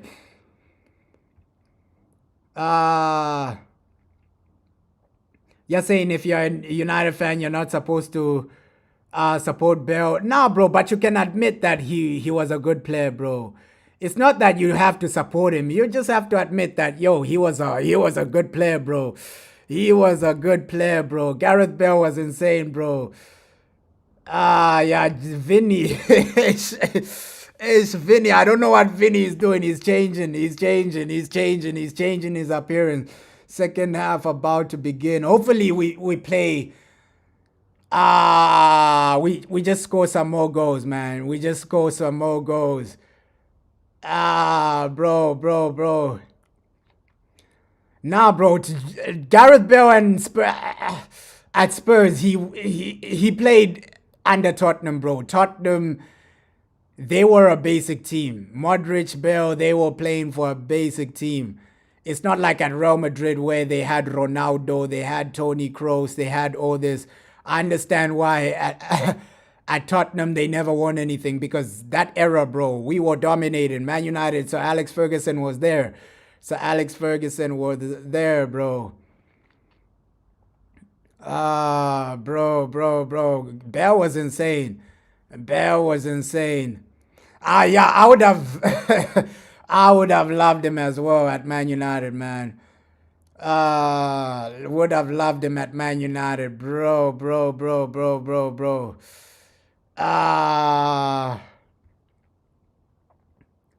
You're saying Bale is mid, bro. Ish. How many Ballon d'Ors does he have? Come on, bro. It's only because of the injuries, bro. You can't put down everything on Ballon d'Ors, bro. Even without a Ballon d'Or, Gareth Bale was elite, right? There are a lot of players without Ballon d'Ors that are top level players. Guys like Iniesta, no Ballon d'Or, top level players, bro. He was in the same era as Messi and Ronaldo, bro. So you can't expect him to win a Ballon d'Or. Come on, bro. You can't say, oh no, Gareth Bale is mid because he never won a Ballon d'Or. Come on, bro. He was competing with Messi, Ronaldo, guys like that, bro. And this was Messi in his prime. Right? Bro. Gareth Bale was still a top quality player even without a Ballon d'Or. And Ballon d'Or low-key is all corrupt. Haaland, I agree with you. Haaland, this season, I would have said Haaland, bro. The type of World Cup he had. I know people say Rodri, but Haaland was the main guy for Man City as well. The type of World Cup, you have to put context. What he did for Norway, he's probably the most impressive player, bro. I feel Haaland deserves something this season, man. The Norway performance. Norway, a team that shouldn't even reach a quarterfinal, and Haaland made sure they did. Man, it is all politics, man. But second half, hopefully we turn up. Hopefully we turn up with another goal. Looks like Carrick is gonna make a lot of substitutions, man. A lot of substitutions for Michael Carrick second half. I just hope we entertain and play some good football. But bro, Gareth Bale, man. Gareth Bale was insane. Gareth Bale, man. He was something different. That's why I'm saying Man United, we low-key need those game changers, man. We know low-key need those game changers, because if you look at our starting lineup, We're relying on Bruno too much to create, bro. That's the situation. Season in, season out. We're relying on... If Bruno has a bad season, we're going to have a bad season. That's Man United, bro. Look at the past 5-6 seasons. When Bruno isn't creating, when Bruno isn't getting goals, GA, we don't get Champions League. That's Man United in the last five seasons, right? The seasons where Bruno is creating, getting GA, we're in the Champions League. I feel we need to change that. We need another player just to come in. Another guy that's a game changer, bro. Nah, Ballon d'Or isn't voted for by the fans, bro. Ballon d'Or isn't voted for by the fans. Right? Fans do have votes, but also legends like your R9s, your Ronaldinhos, managers as well, they vote for Ballon d'Or. Ballon d'Or, it's a lot of people that are dictating it, bro. You're saying, so if Gareth Bale was good, why didn't people vote for him? Because Messi was just better, bro. Messi was just better. Second half, let's go. Second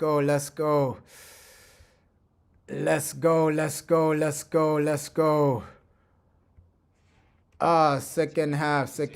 That will mean that Jadon Camerson will come in at right back for Manchester United. Looks like Harry Amas in the building. Manchester United get us underway in the second half, leading Rosenborg by... You're saying it's all corrupt against England. They never had a chance. I get the corruption, but you gotta put it down on Tuchel as well, bro. You gotta put it down on Tuchel as well. Tuchel, a lot of bad decisions in that game. England were supposed to win against Argentina, but a lot of bad decisions from Tuchel. You're saying they only won in 66 because FIFA wasn't fixed. I feel with England, they're getting it wrong with... England are getting it wrong with managers. That's the thing. It's not necessarily talent. It's just managers, bro. It's just managers, bro. That's the thing with England. Yes, some of their players are not world beaters, but if they had a manager like prime Jose Mourinho, he finds a way. Oh no, these guys almost scored. Yo. We almost conceded. What's going on? Keep it simple in the second half. England just need like a proper manager, bro. A manager that can win with basic players. Let's be real, because England are competing with countries that have better teams, guys like France, guys like Spain. So England need a manager that can push above his weight. England need a Sir Alex Ferguson. That's what England need. They need a... I don't know why England never appointed Sir Alex Ferguson. Right? Hey.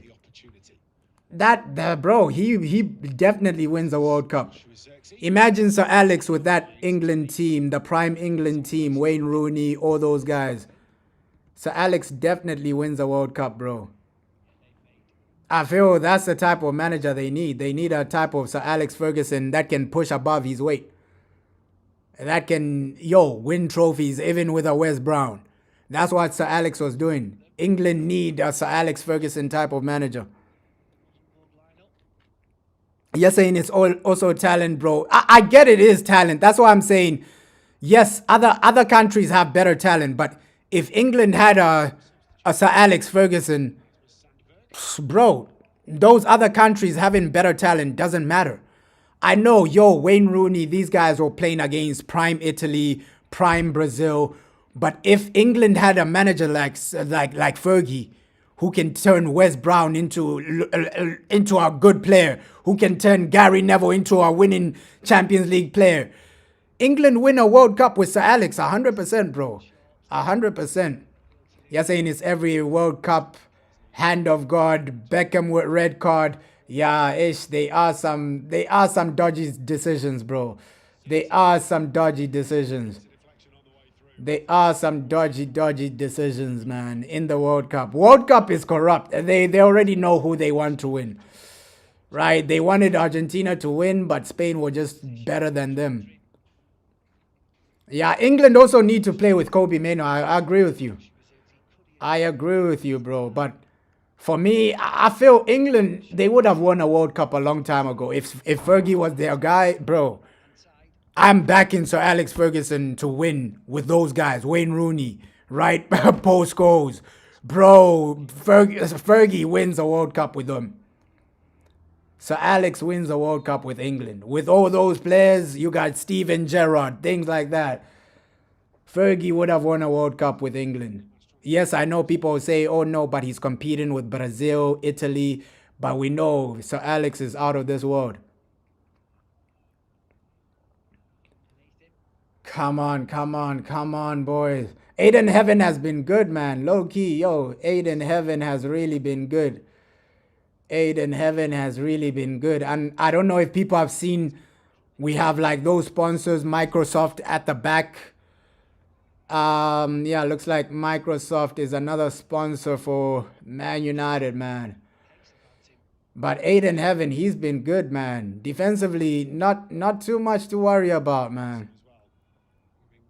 Aiden Heaven, he's one for the future. I'm just putting my hopes on Aiden. Aiden, he's a game changer, bro. I feel he will develop into one of a kind type of defenders, bro. Yeah, Sir Alex is one in a million, bro. Sir Alex is 1 in a million. 100%. Yeah, so, hey, these guys, Carlo Ancelotti, hey, Pep Guardiola, they can't win with the players Sir Alex has won with. Wes Brown, Gary Neville. No way in hell is Pep Guardiola winning with the type of players Sir Alex has won Champions Leagues with. Offside. So Alex Ferguson was 1 in a million. That's why I'm surprised England didn't appoint Fergie. If England had Sir Alex 100%, England win a World Cup.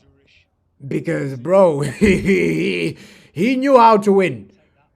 He knew how to win. A lot of his players, he already coached them at Man United, bro.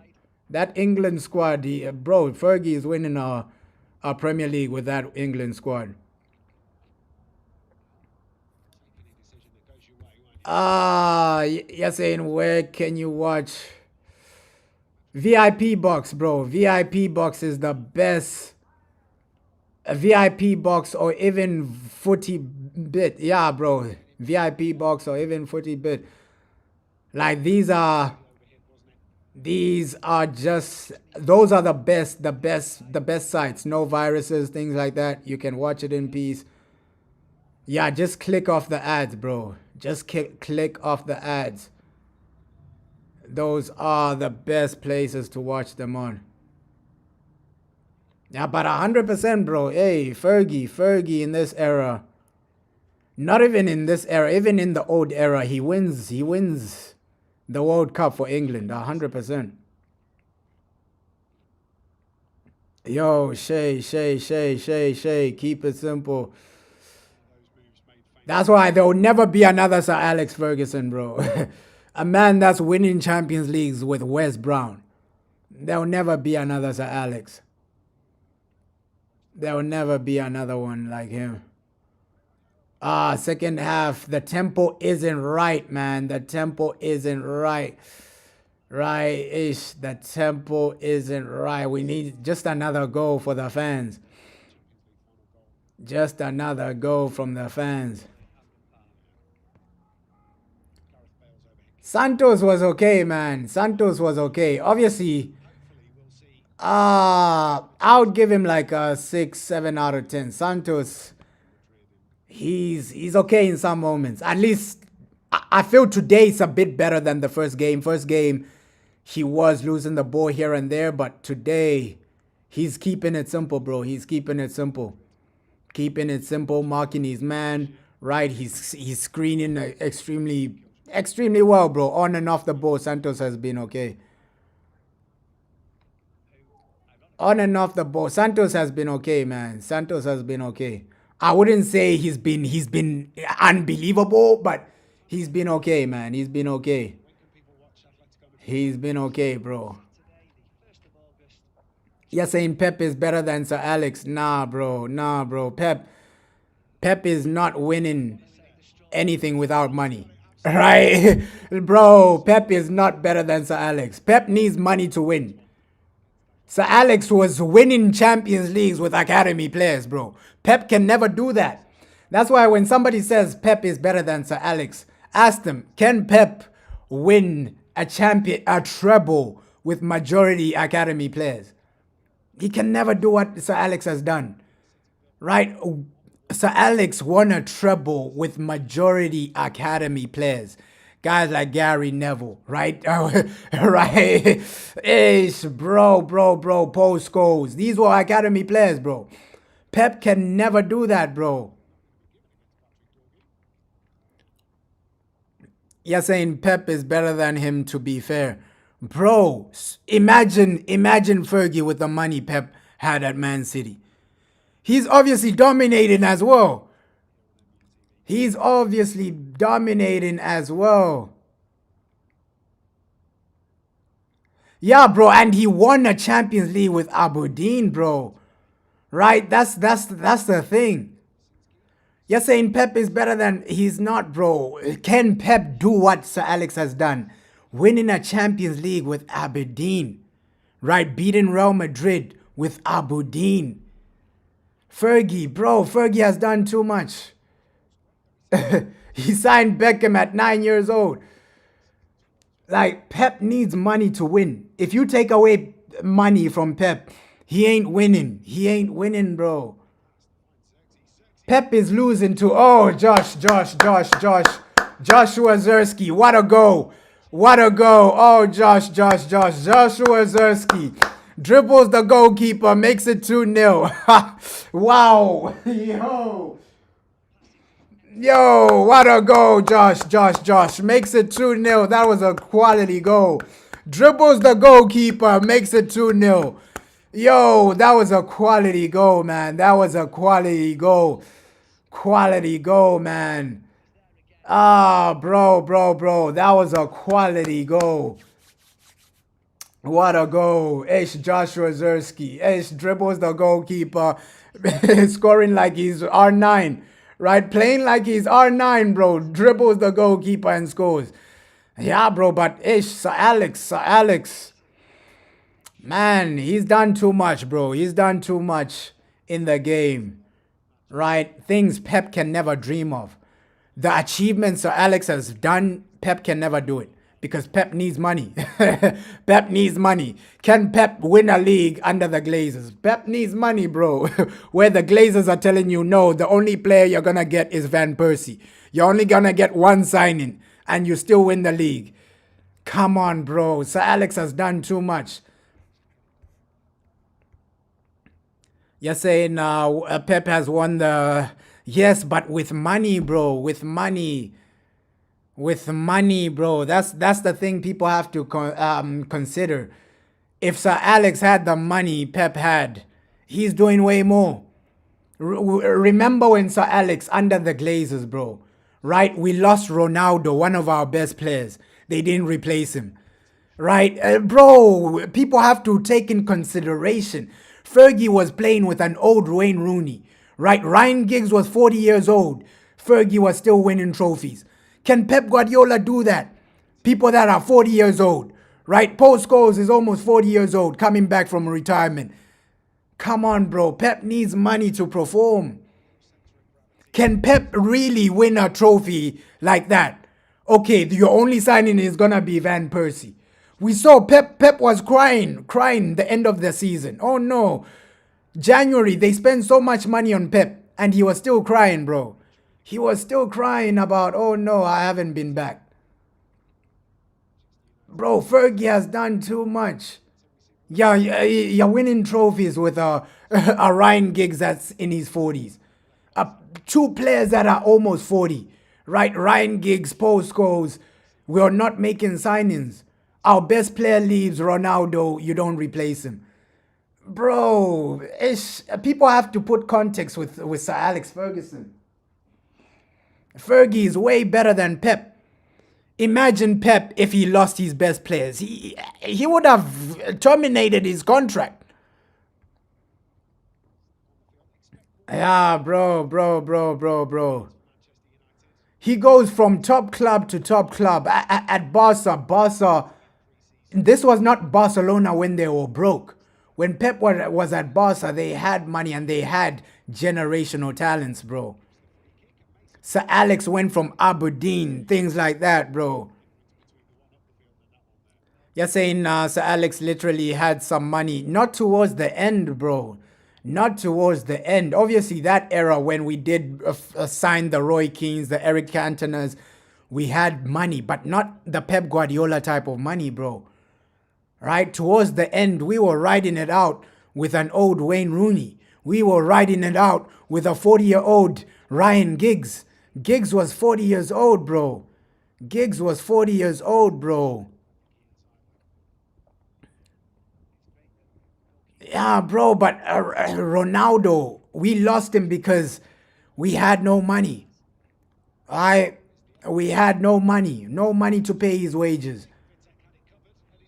Nah, but Zersky has been good in this game. Fair play. Zersky has been amazing in this game. And smaller squads back in the day, 100%.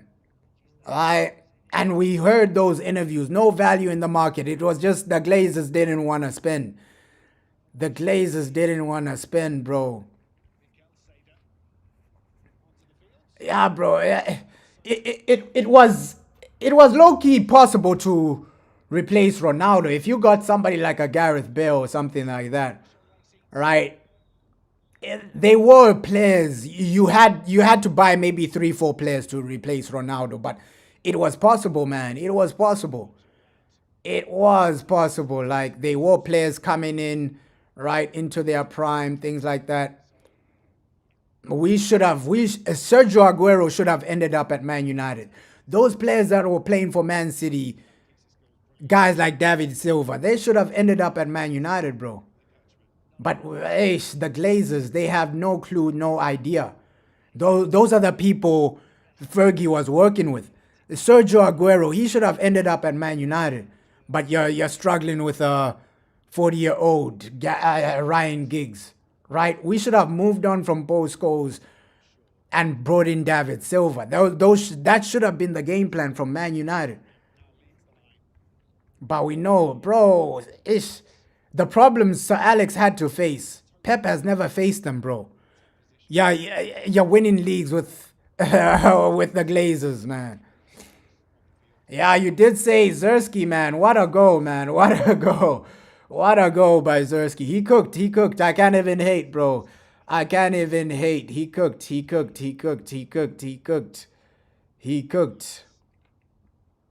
You're saying, are you sure Man United will win the treble this season? I never said we'll win the treble, man. All I said, let's keep it step by step. Right? If we win a treble, that's amazing, bro. I never said we'll win a treble, bro. I feel treble is a stretch. Let's keep it simple. If we can win either the Champions League or the Premier League, it will be great. It will be great. But right now, we still have to judge the team after the transfer window, bro. Come on. You're saying Chris Brown is going to jail. For what, bro? For what? What's the breaking news? Oh, my God. What has he done this time? Oh, my God. Chris Brown is going to jail. What has he done this time? Oh, my God, man. Oh, my God.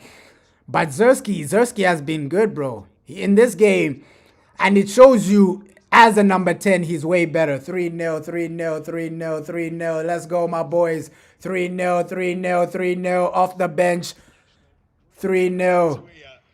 As he gives Manchester United a 3-0 lead. 3-0. Let's go, man. Let's go. 3-0. And great delivery, bro. A corner goal. Right. 3-0 comfortable, man. Devaney, bro. 3-0, 3-0, 3-0, 3-0. Nah, this was a way more comfortable game. 3-0, 3-0, 3-0 ish. 3-0, 3-0. 3-0, man. 3-0.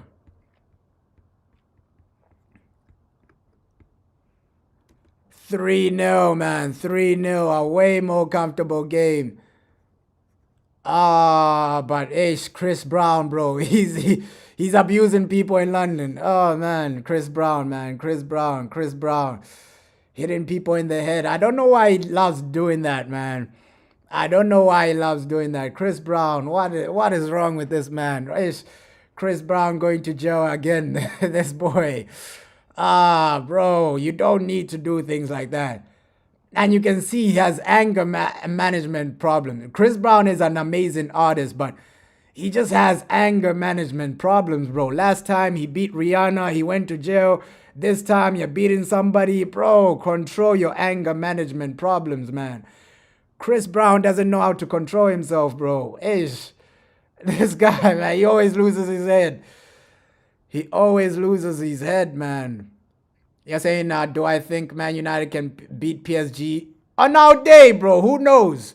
Who knows? I can't write Carrick off, right? Last season, people thought we weren't going to beat Arsenal. We were not going to beat Man City.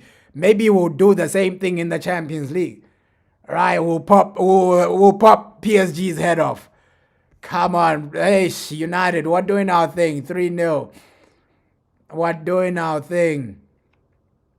Yeah, we should try get more goals, man. We should try get more goals in the final minutes of the game, man. At least get 2 more. 2 more goals is possible. 5-0 is possible. Build some confidence, man. This is good. Even the academy players that have come on, they are really looking good. This is way better from Carrick, man. Right? First 20 minutes, it was a shaky start, but then after the goal, we kept control of the game, man. We really controlled the game defensively. Not a lot to worry about. Oh, they hit the post just when I say that. But defensively, we've been good. Shea Lacey was good. Zersky was good. Zersky in the number 10. Maybe that's where he cooks, bro. Number 10. Zersky in the number 10. That's where he looks the best. That is where the boy cooks. That is where the boy delivers. Yo, but so far so good, man. Carrick, looks like we are gonna win this game. And that's what you wanna see, man. That's what you wanna see. I don't know, you bring on JJ Gabriel, Michael Carrick, man. Ish. That's the only thing I gotta complain with Carrick. Bring on JJ Gabriel. Alright, we're 3-0 up. Bring the boy on, man. Bring the boy on. Nah, Sesko was left. Sesko was left in Manchester, bro. He's not in Norway right now. He's in Manchester doing some individual training, bulking up. Sesko is in Manchester, bro. Obviously, the media will tell you that he's injured, but I don't think he's injured, bro. I don't think he's injured. The media will tell you that he's injured, but I don't think he's injured, bro. I just feel Carrick is saving him, telling him bulk up, bulk up, bulk up. Take this time to improve yourself physically, things like that. People will say he's injured, but it doesn't make sense, bro. We got to ask questions. The media are saying he's injured. But he wasn't in the World Cup, bro. Right? So we got to ask questions. How did he get injured? Even before the end of the season. I know people say that's when he got injured, but Carrick low-key is saving it, man. Carrick is low-key saving Sesko because I've seen multiple clips. This man is not injured, bro. Multiple clips of him playing football on his holiday during the World Cup. This man, Sesko, is not injured, bro. I feel the media are just covering up. Carrick is just giving him some time to bulk up, things like that. I don't think he's injured. I would have gotten it. If Sesko was in the World Cup playing week in, week out, I would have understood, okay, maybe he's injured right now. But he was never in the World Cup, bro. And we've seen videos. There are videos on the internet, bro. There are videos on the internet of Sesko playing football, right? On his holiday, right? Training, playing football, doing insane bicycle kicks here and there, bro. So I don't think he's injured, man. There are videos, bro, of Sesko literally playing football and things like that. And one thing, bro, the way he's bulking up, man, you don't do that when you're injured. It's hard to bulk up like that when you're injured, fighting an injury, bro. Let's be real. If you're fighting an injury, bulking up the way, look at Sesko's body. For you to be consistent like that in the gym, to bulk up like that, you can't do that while you're fighting an injury, bro. It's hard to do that while you're fighting an injury. I don't think he's injured, bro. I feel it's preseason. Some people say, okay, it's not good enough right now, but we've seen some good goals, man. We've seen some good goals. Shea Lacey, a good goal, right? We've seen a good goal from Zersky. I feel obviously some people wanted to see better fluid football, but we're scoring goals, bro. We're scoring goals. I'm low-key happy with this, man. I'm low-key it's better than the first game, right? It's better than the first game. We're scoring goals. It's 3-0 up, right? It's an academy player like Shea Lacey is getting a goal. Zersky's getting his confidence, right? 2 academy players have gotten a goal today, bro. It's a positive, man. It's a positive game, bro. You're saying we're playing. I get that. I get we're playing against Rosenborg, right?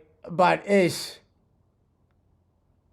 still better than the first game, bro. It's still better. I know people are saying, okay, we're playing against Rosenborg. We should do a bit better. We should play a bit better. But yeah, context, bro. Context, man. Some of these players, they are coming from such a bad game. This is way better than the first game. I get it. People wanted to see way better football, but we're 3-0 up, bro. We're 3-0 up. We're doing our thing, man. I agree with you. We still need first team players for sure. Kone's loan. Is it a loan or what? Sekou Kone, man. Sekou Kone, man.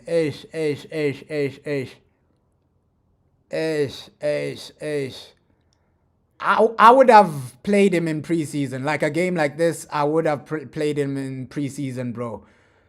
Right? I get some people are up and down with this performance. You're saying, when is Darlow available? They're giving him a holiday, bro. I don't know why, but they're low-key giving him a holiday. Looks like he'll be available. Oh, 4-0, 4-0. There we have it, bro. 4-0. It's been a good game, man. I know some people still crash out, but, bro, it's been a good game. We've slapped these boys up 4-0. We've slapped these boys up 4-0. Hey, Harry Amas, bro. Harry Amas. Nah, this is positive. Even Chido Obi, good pass there from Chido to the wing. And then from the wing, we do our thing, bro. Harry Amas, man. Harry Amas. 4-0, bro. 4-0. And people still, they won't be satisfied with 4-0. 4-0, bro. Let's be satisfied, bro. Right, this is a good game, man. This is a good game. Regardless of who's on the field, we're getting goals, which is a good sign, right? These are academy players now, and we're still getting goals. This is a good sign, man. This is a good game. I won't even lie. You're getting goals regardless of who's on the field, bro. We are destroying them, bro. We are destroying. And some people still, they won't be satisfied with this. Bro, we're 4-0 up. Come on. 4-0 up. We're destroying them, right? We made 12 changes and still the same outcome, man. Same outcome. We're still scoring goals. Same type of control. So you can see the team is improving, bro. First preseason game, we were a bit poor, right? Players were not pressing. Players were a bit fatigued. But now we're building some momentum, man. We are building some momentum, bro. Yeah, bro. Even if we win 5-0, people will still complain. Oh no, it wasn't. Bro, it's 4-0 up and people are still gonna complain. Oh no, it's Rosenborg. We should have been 10-0. People want 10-0 or something like that. People are still gonna be upset after this, bro. Come on, bro. Let's be happy. This is a good result, man. This is a good result, bro. Right, preseason academy players are getting goals. Come on, man. This is good, bro. This is good. This is good.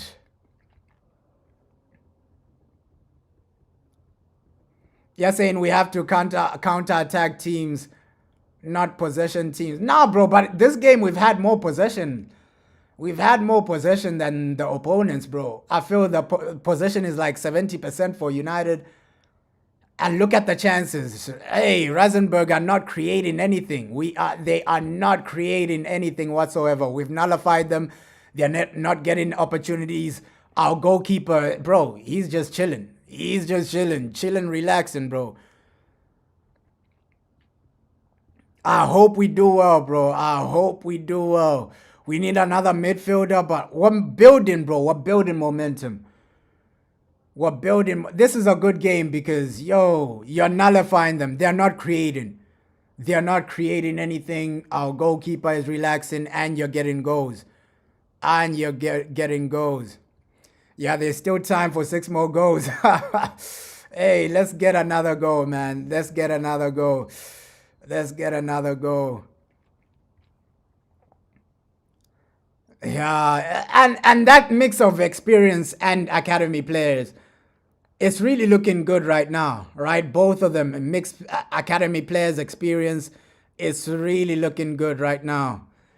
I would bring in JJ Gabriel, bro. Carrick, man, we're literally cooking right now, man. We're literally cooking. 4-0 up. 4-0 up.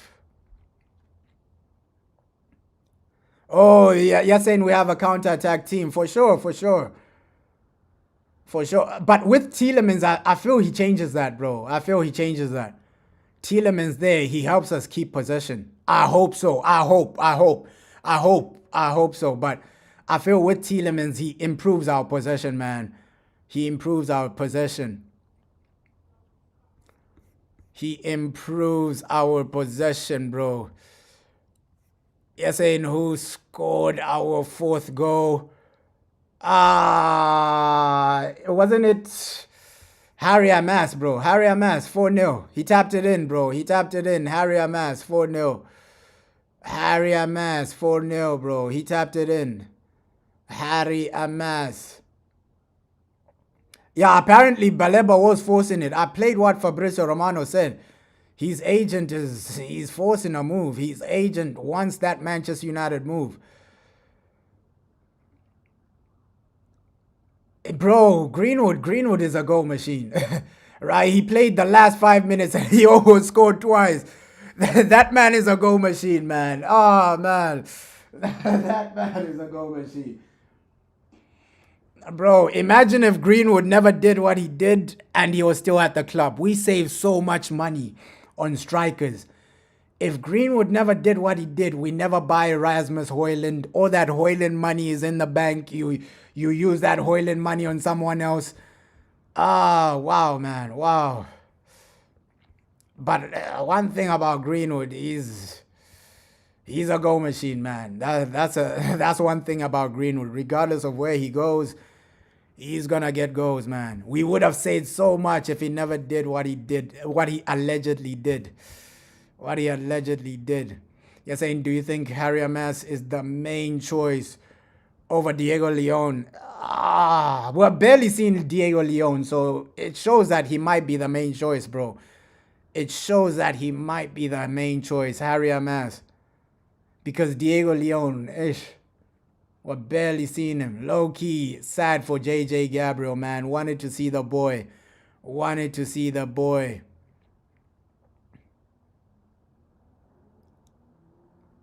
Yeah, if we are going for Baleba, it should be a bit cheap. I agree with you. It should be a bit cheap, man. I think we can beat AC Milan, bro. We can beat AC Milan. Let's see. Let's take it step by step. But obviously, that's the game people are looking forward to. Right? Let's take it step by step. But I think we can get something against AC Milan, bro. I think we can get something against AC Milan. Yo, Champions League draw. I might be live for that one as well. I will be live for the Champions League draw. Right, yo. I can't wait as well, bro. Yo, we might play one of them. Greenwood, McTominay, either Napoli or Fenerbahce. That would be crazy. I know we're going to play one of them. One of them, man. And with Napoli, if we play them, there's a Hoyland, right? McTominay, ex-player, bro. Those boys will play like their lives depend on it. Nah, but good game, man. Good game. We've done our thing. I know some people won't be happy with this, but it's 4-0, bro. 4-0. Academy players are scoring. We're keeping it simple. This is a good game, man. This is a good game. You're saying you need to get rid of Luke Shaw. You can't lie. But first you need somebody in. Are they going to buy in a new left back? If we get in a new left back like Lewis Hall, then for sure get rid of Luke Shaw. But bro, it's just until they buy someone, until they get somebody over the line, I feel we shouldn't sell him until we have guarantees, bro. Bro, 100 PSG or Barcelona, 100% we're gonna play PSG. Or there are leaks saying that Man United will play Barcelona in the group stages, in the league phases, bro. It's gonna happen. Man United versus Barca, they always do it. They always do it in the Champions League. They always do it.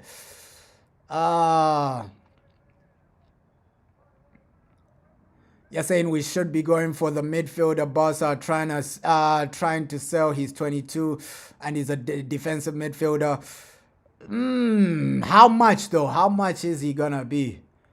How much is he gonna be? One thing about Barca, they are scammers, bro. They are scammers because they'll tell their players, okay, let's sell you to this club, sign a contract, and then we buy you back for free. Barca are scammers, bro. They are scammers. Yeah, Maguire as well. But at least defensively, we have players to look forward to. Okay, Aiden Heaven, he's for the future. I feel Maguire can still give you another season. Right? After this season, probably we might need to move on from Maguire. But this season, Maguire can give you another top-level season, man. I feel the season after next, that's when you make either Aiden Heaven your main guy, right? Aiden Heaven probably becomes your main guy. But this season, I feel Maguire can still give you another good season because, bro, we know Martinez is injured, De Ligt is injured. It's a crazy situation, man. It's a crazy situation. Come on. At least 1-0, one more goal, man. One more goal. We just need to make it 5-0 because I know there will still be a lot of people complaining about, oh, no, 4-0. But then we wanted 5, we wanted 6. Let's make it 5-0, bro. This is a good game, man. This is a good game. Academy players are getting goals. We're turning up. And this is all you want to see, bro. Oh, yeah, another thing. You're right. Bruno Fernandes as well. We might be... We might need to replace him. I feel Nico Paz would be a good replacement for Bruno.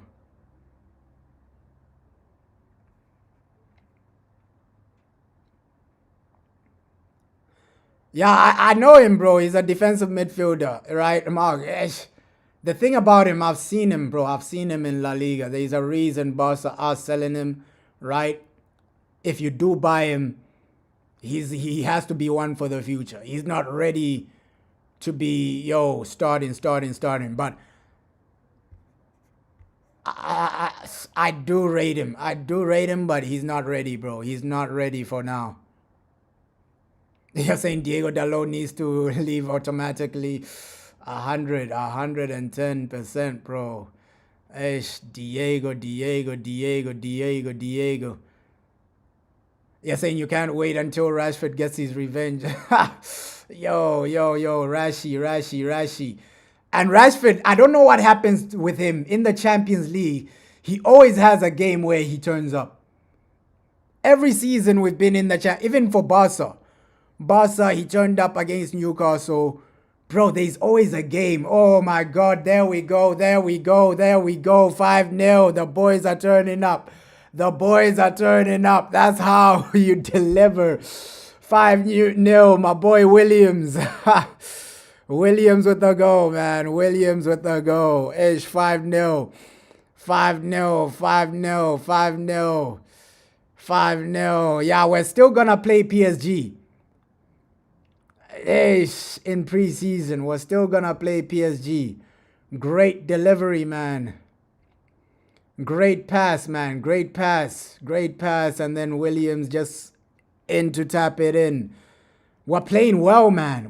I know some people get frustrated, but the goals we're playing, bro, you don't score these goals if you're playing basic football. We're really playing well, man. Cutting them open, right? People are getting tap-ins, bro. Tap-ins, you don't get tap-ins if you're not playing some good football. 5-0, Williams, man. My boy Williams, bro. 5-0. We're playing well. Look at the goals we're scoring. That's 2 tap-ins right now. Right? Harry Amaz with a tap-in. Williams with a tap-in. We are creating some good opportunities, man.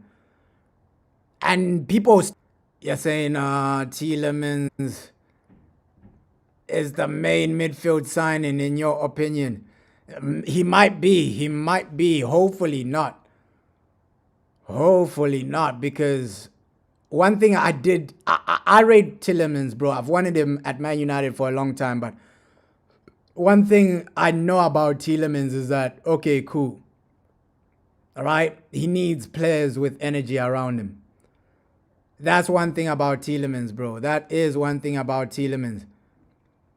You're saying you need to watch the highlight. Bro, they'll still complain about Carrick, bro. These are world work goals, man. Patterns of play, all the things they wanted. Bro, if this was Nagelsmann, people would have been saying, yo, Man United are cooking. Look at the 3rd goal. Look at the 4th goal. Look at the 5th goal.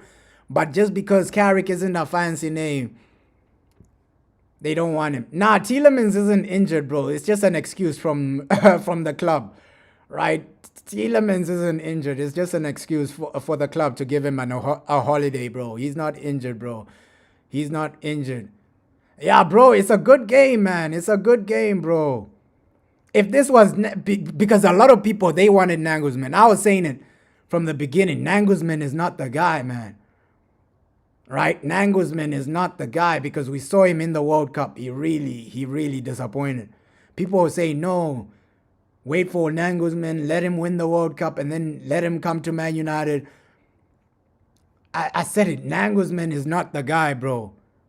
Carrick, if this was Nagelsmann, people would have been saying, yo, Nagelsmann is cooking, right? This and that. Look at the type of football we're playing, the type of goals we're playing. It's not like it's transition, counter-attack. These are patterns of play, right? 2 tap-ins right now, bro. Nah, bro. Yeah, you should watch the highlights as well, bro. When the highlights come out, right? There are some patterns of play. The 5th goal, a tap-in, some great play. The 4th goal, a great play. Joshua Zerski was one-on-one with the goalkeeper, dribbled him. Bro, we were scoring some good goals. Yeah, bro. The academies they are the ones scoring, but low key, Santos, all these guys were subbed off, man. But these are some patterns, bro. These are some patterns of play from Carrick, right? What he's been doing in the last 2 weeks, we're seeing a bit of what he wants to do. I said it, bro. Nagelsmann ain't it. And a lot of fans, they wanted Nagelsmann over Carrick, but Carrick he'll be a bit more consistent than Nagelsmann, bro. Yeah, I'm more scared of AC Milan. But you can see, even our academy, bro, Carrick has drilled these guys extremely well. Because a lot of these guys, the past week, they've been training with Michael Carrick. Was seeing some patterns, bro. Was seeing them keep it simple. Was seeing some urgency as well. This is a good game. Yeah, we are even our main team, bro. Even our main team, right? Before the academy came in, it was like 2-0, bro. It was like 2-0. We're dominating possession. Even the Zersky goal. That's down to coaching. Watch that goal back.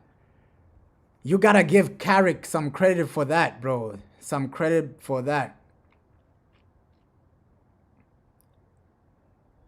Bro, yeah, to be honest, under Ruben Amorim, we thought we were gonna do well, man. But he did make us worse. One thing about Carrick is that he's done it in the Premier League, bro. He's shown us that he can be consistent in the Premier League. With Ruben Amorim in the Prem, he never had a situation where he was winning 4 games in a row. I don't think Ruben Amorim did that. Even the win rate from Carrick has shown us that, in the Premier League, he can win games. Right? The only thing people are complaining about is style of play, things like that. And looks like he's working to that. You didn't watch the match. Who scored? Bro, different people, bro. Zersky, Harry Amas. Right, Aish. The boy Williams got the 5th goal as well. So, bro, we're playing well, man. We're playing well. You're saying Baleba wants to come home. Santos was okay, man. Santos was okay in the midfield. Right, I feel everybody that has played defensively has been okay, man. We've nullified these guys. They've barely had opportunities. Bro, Carrick is doing okay, man. I know people still complain. You're saying Carrick is the same as Sir Alex. Maybe. Who knows? Hopefully. If he is the same as Sir Alex, then we'll be successful. I hope so, bro. I hope so, bro. But this is a good game, bro. It shows you that Carrick, regardless of who was playing, we kept the same type of football. Which is encouraging, bro. We made so many changes, but we're still getting goals. We're still attacking. We're still trying to... Which is encouraging, bro. Right? We made 12 changes, 12 substitutions. And the football is still looking the same. We're still dominating, bro. Yeah, I pray Carrick does well, man. Bro, so it's showing you that Carrick is... He's building a foundation, man. I know people say it's only Rosenborg, but if we lost this, people would have been cooking him. So, him winning 5-0, people gotta give him credit, man. I don't know why they can't show it live on the channel, man. We know the Glazers, this is about money, bro. This is about money. Yeah, Carrick, he learned from the best, man. He learned from the best. He learned from Fergie and Jose Mourinho, man.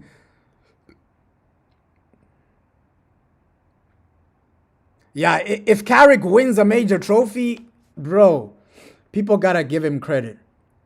Right now, I get it. People, they don't really believe in Carrick. They think he's a PE teacher, things like that. But even from this game, bro, I've seen some positive signs. Right? Some positive signs that regardless of who was playing, we're still able to create. Regardless of who's there, whether you make substitute. Because I remember, bro, I did the preseason for Ruben Amorim. Right? When we made substitutions, the football declined. The goals declined. But now, even after substitutions, you're still scoring, which is a positive sign. I know it's only one game, but...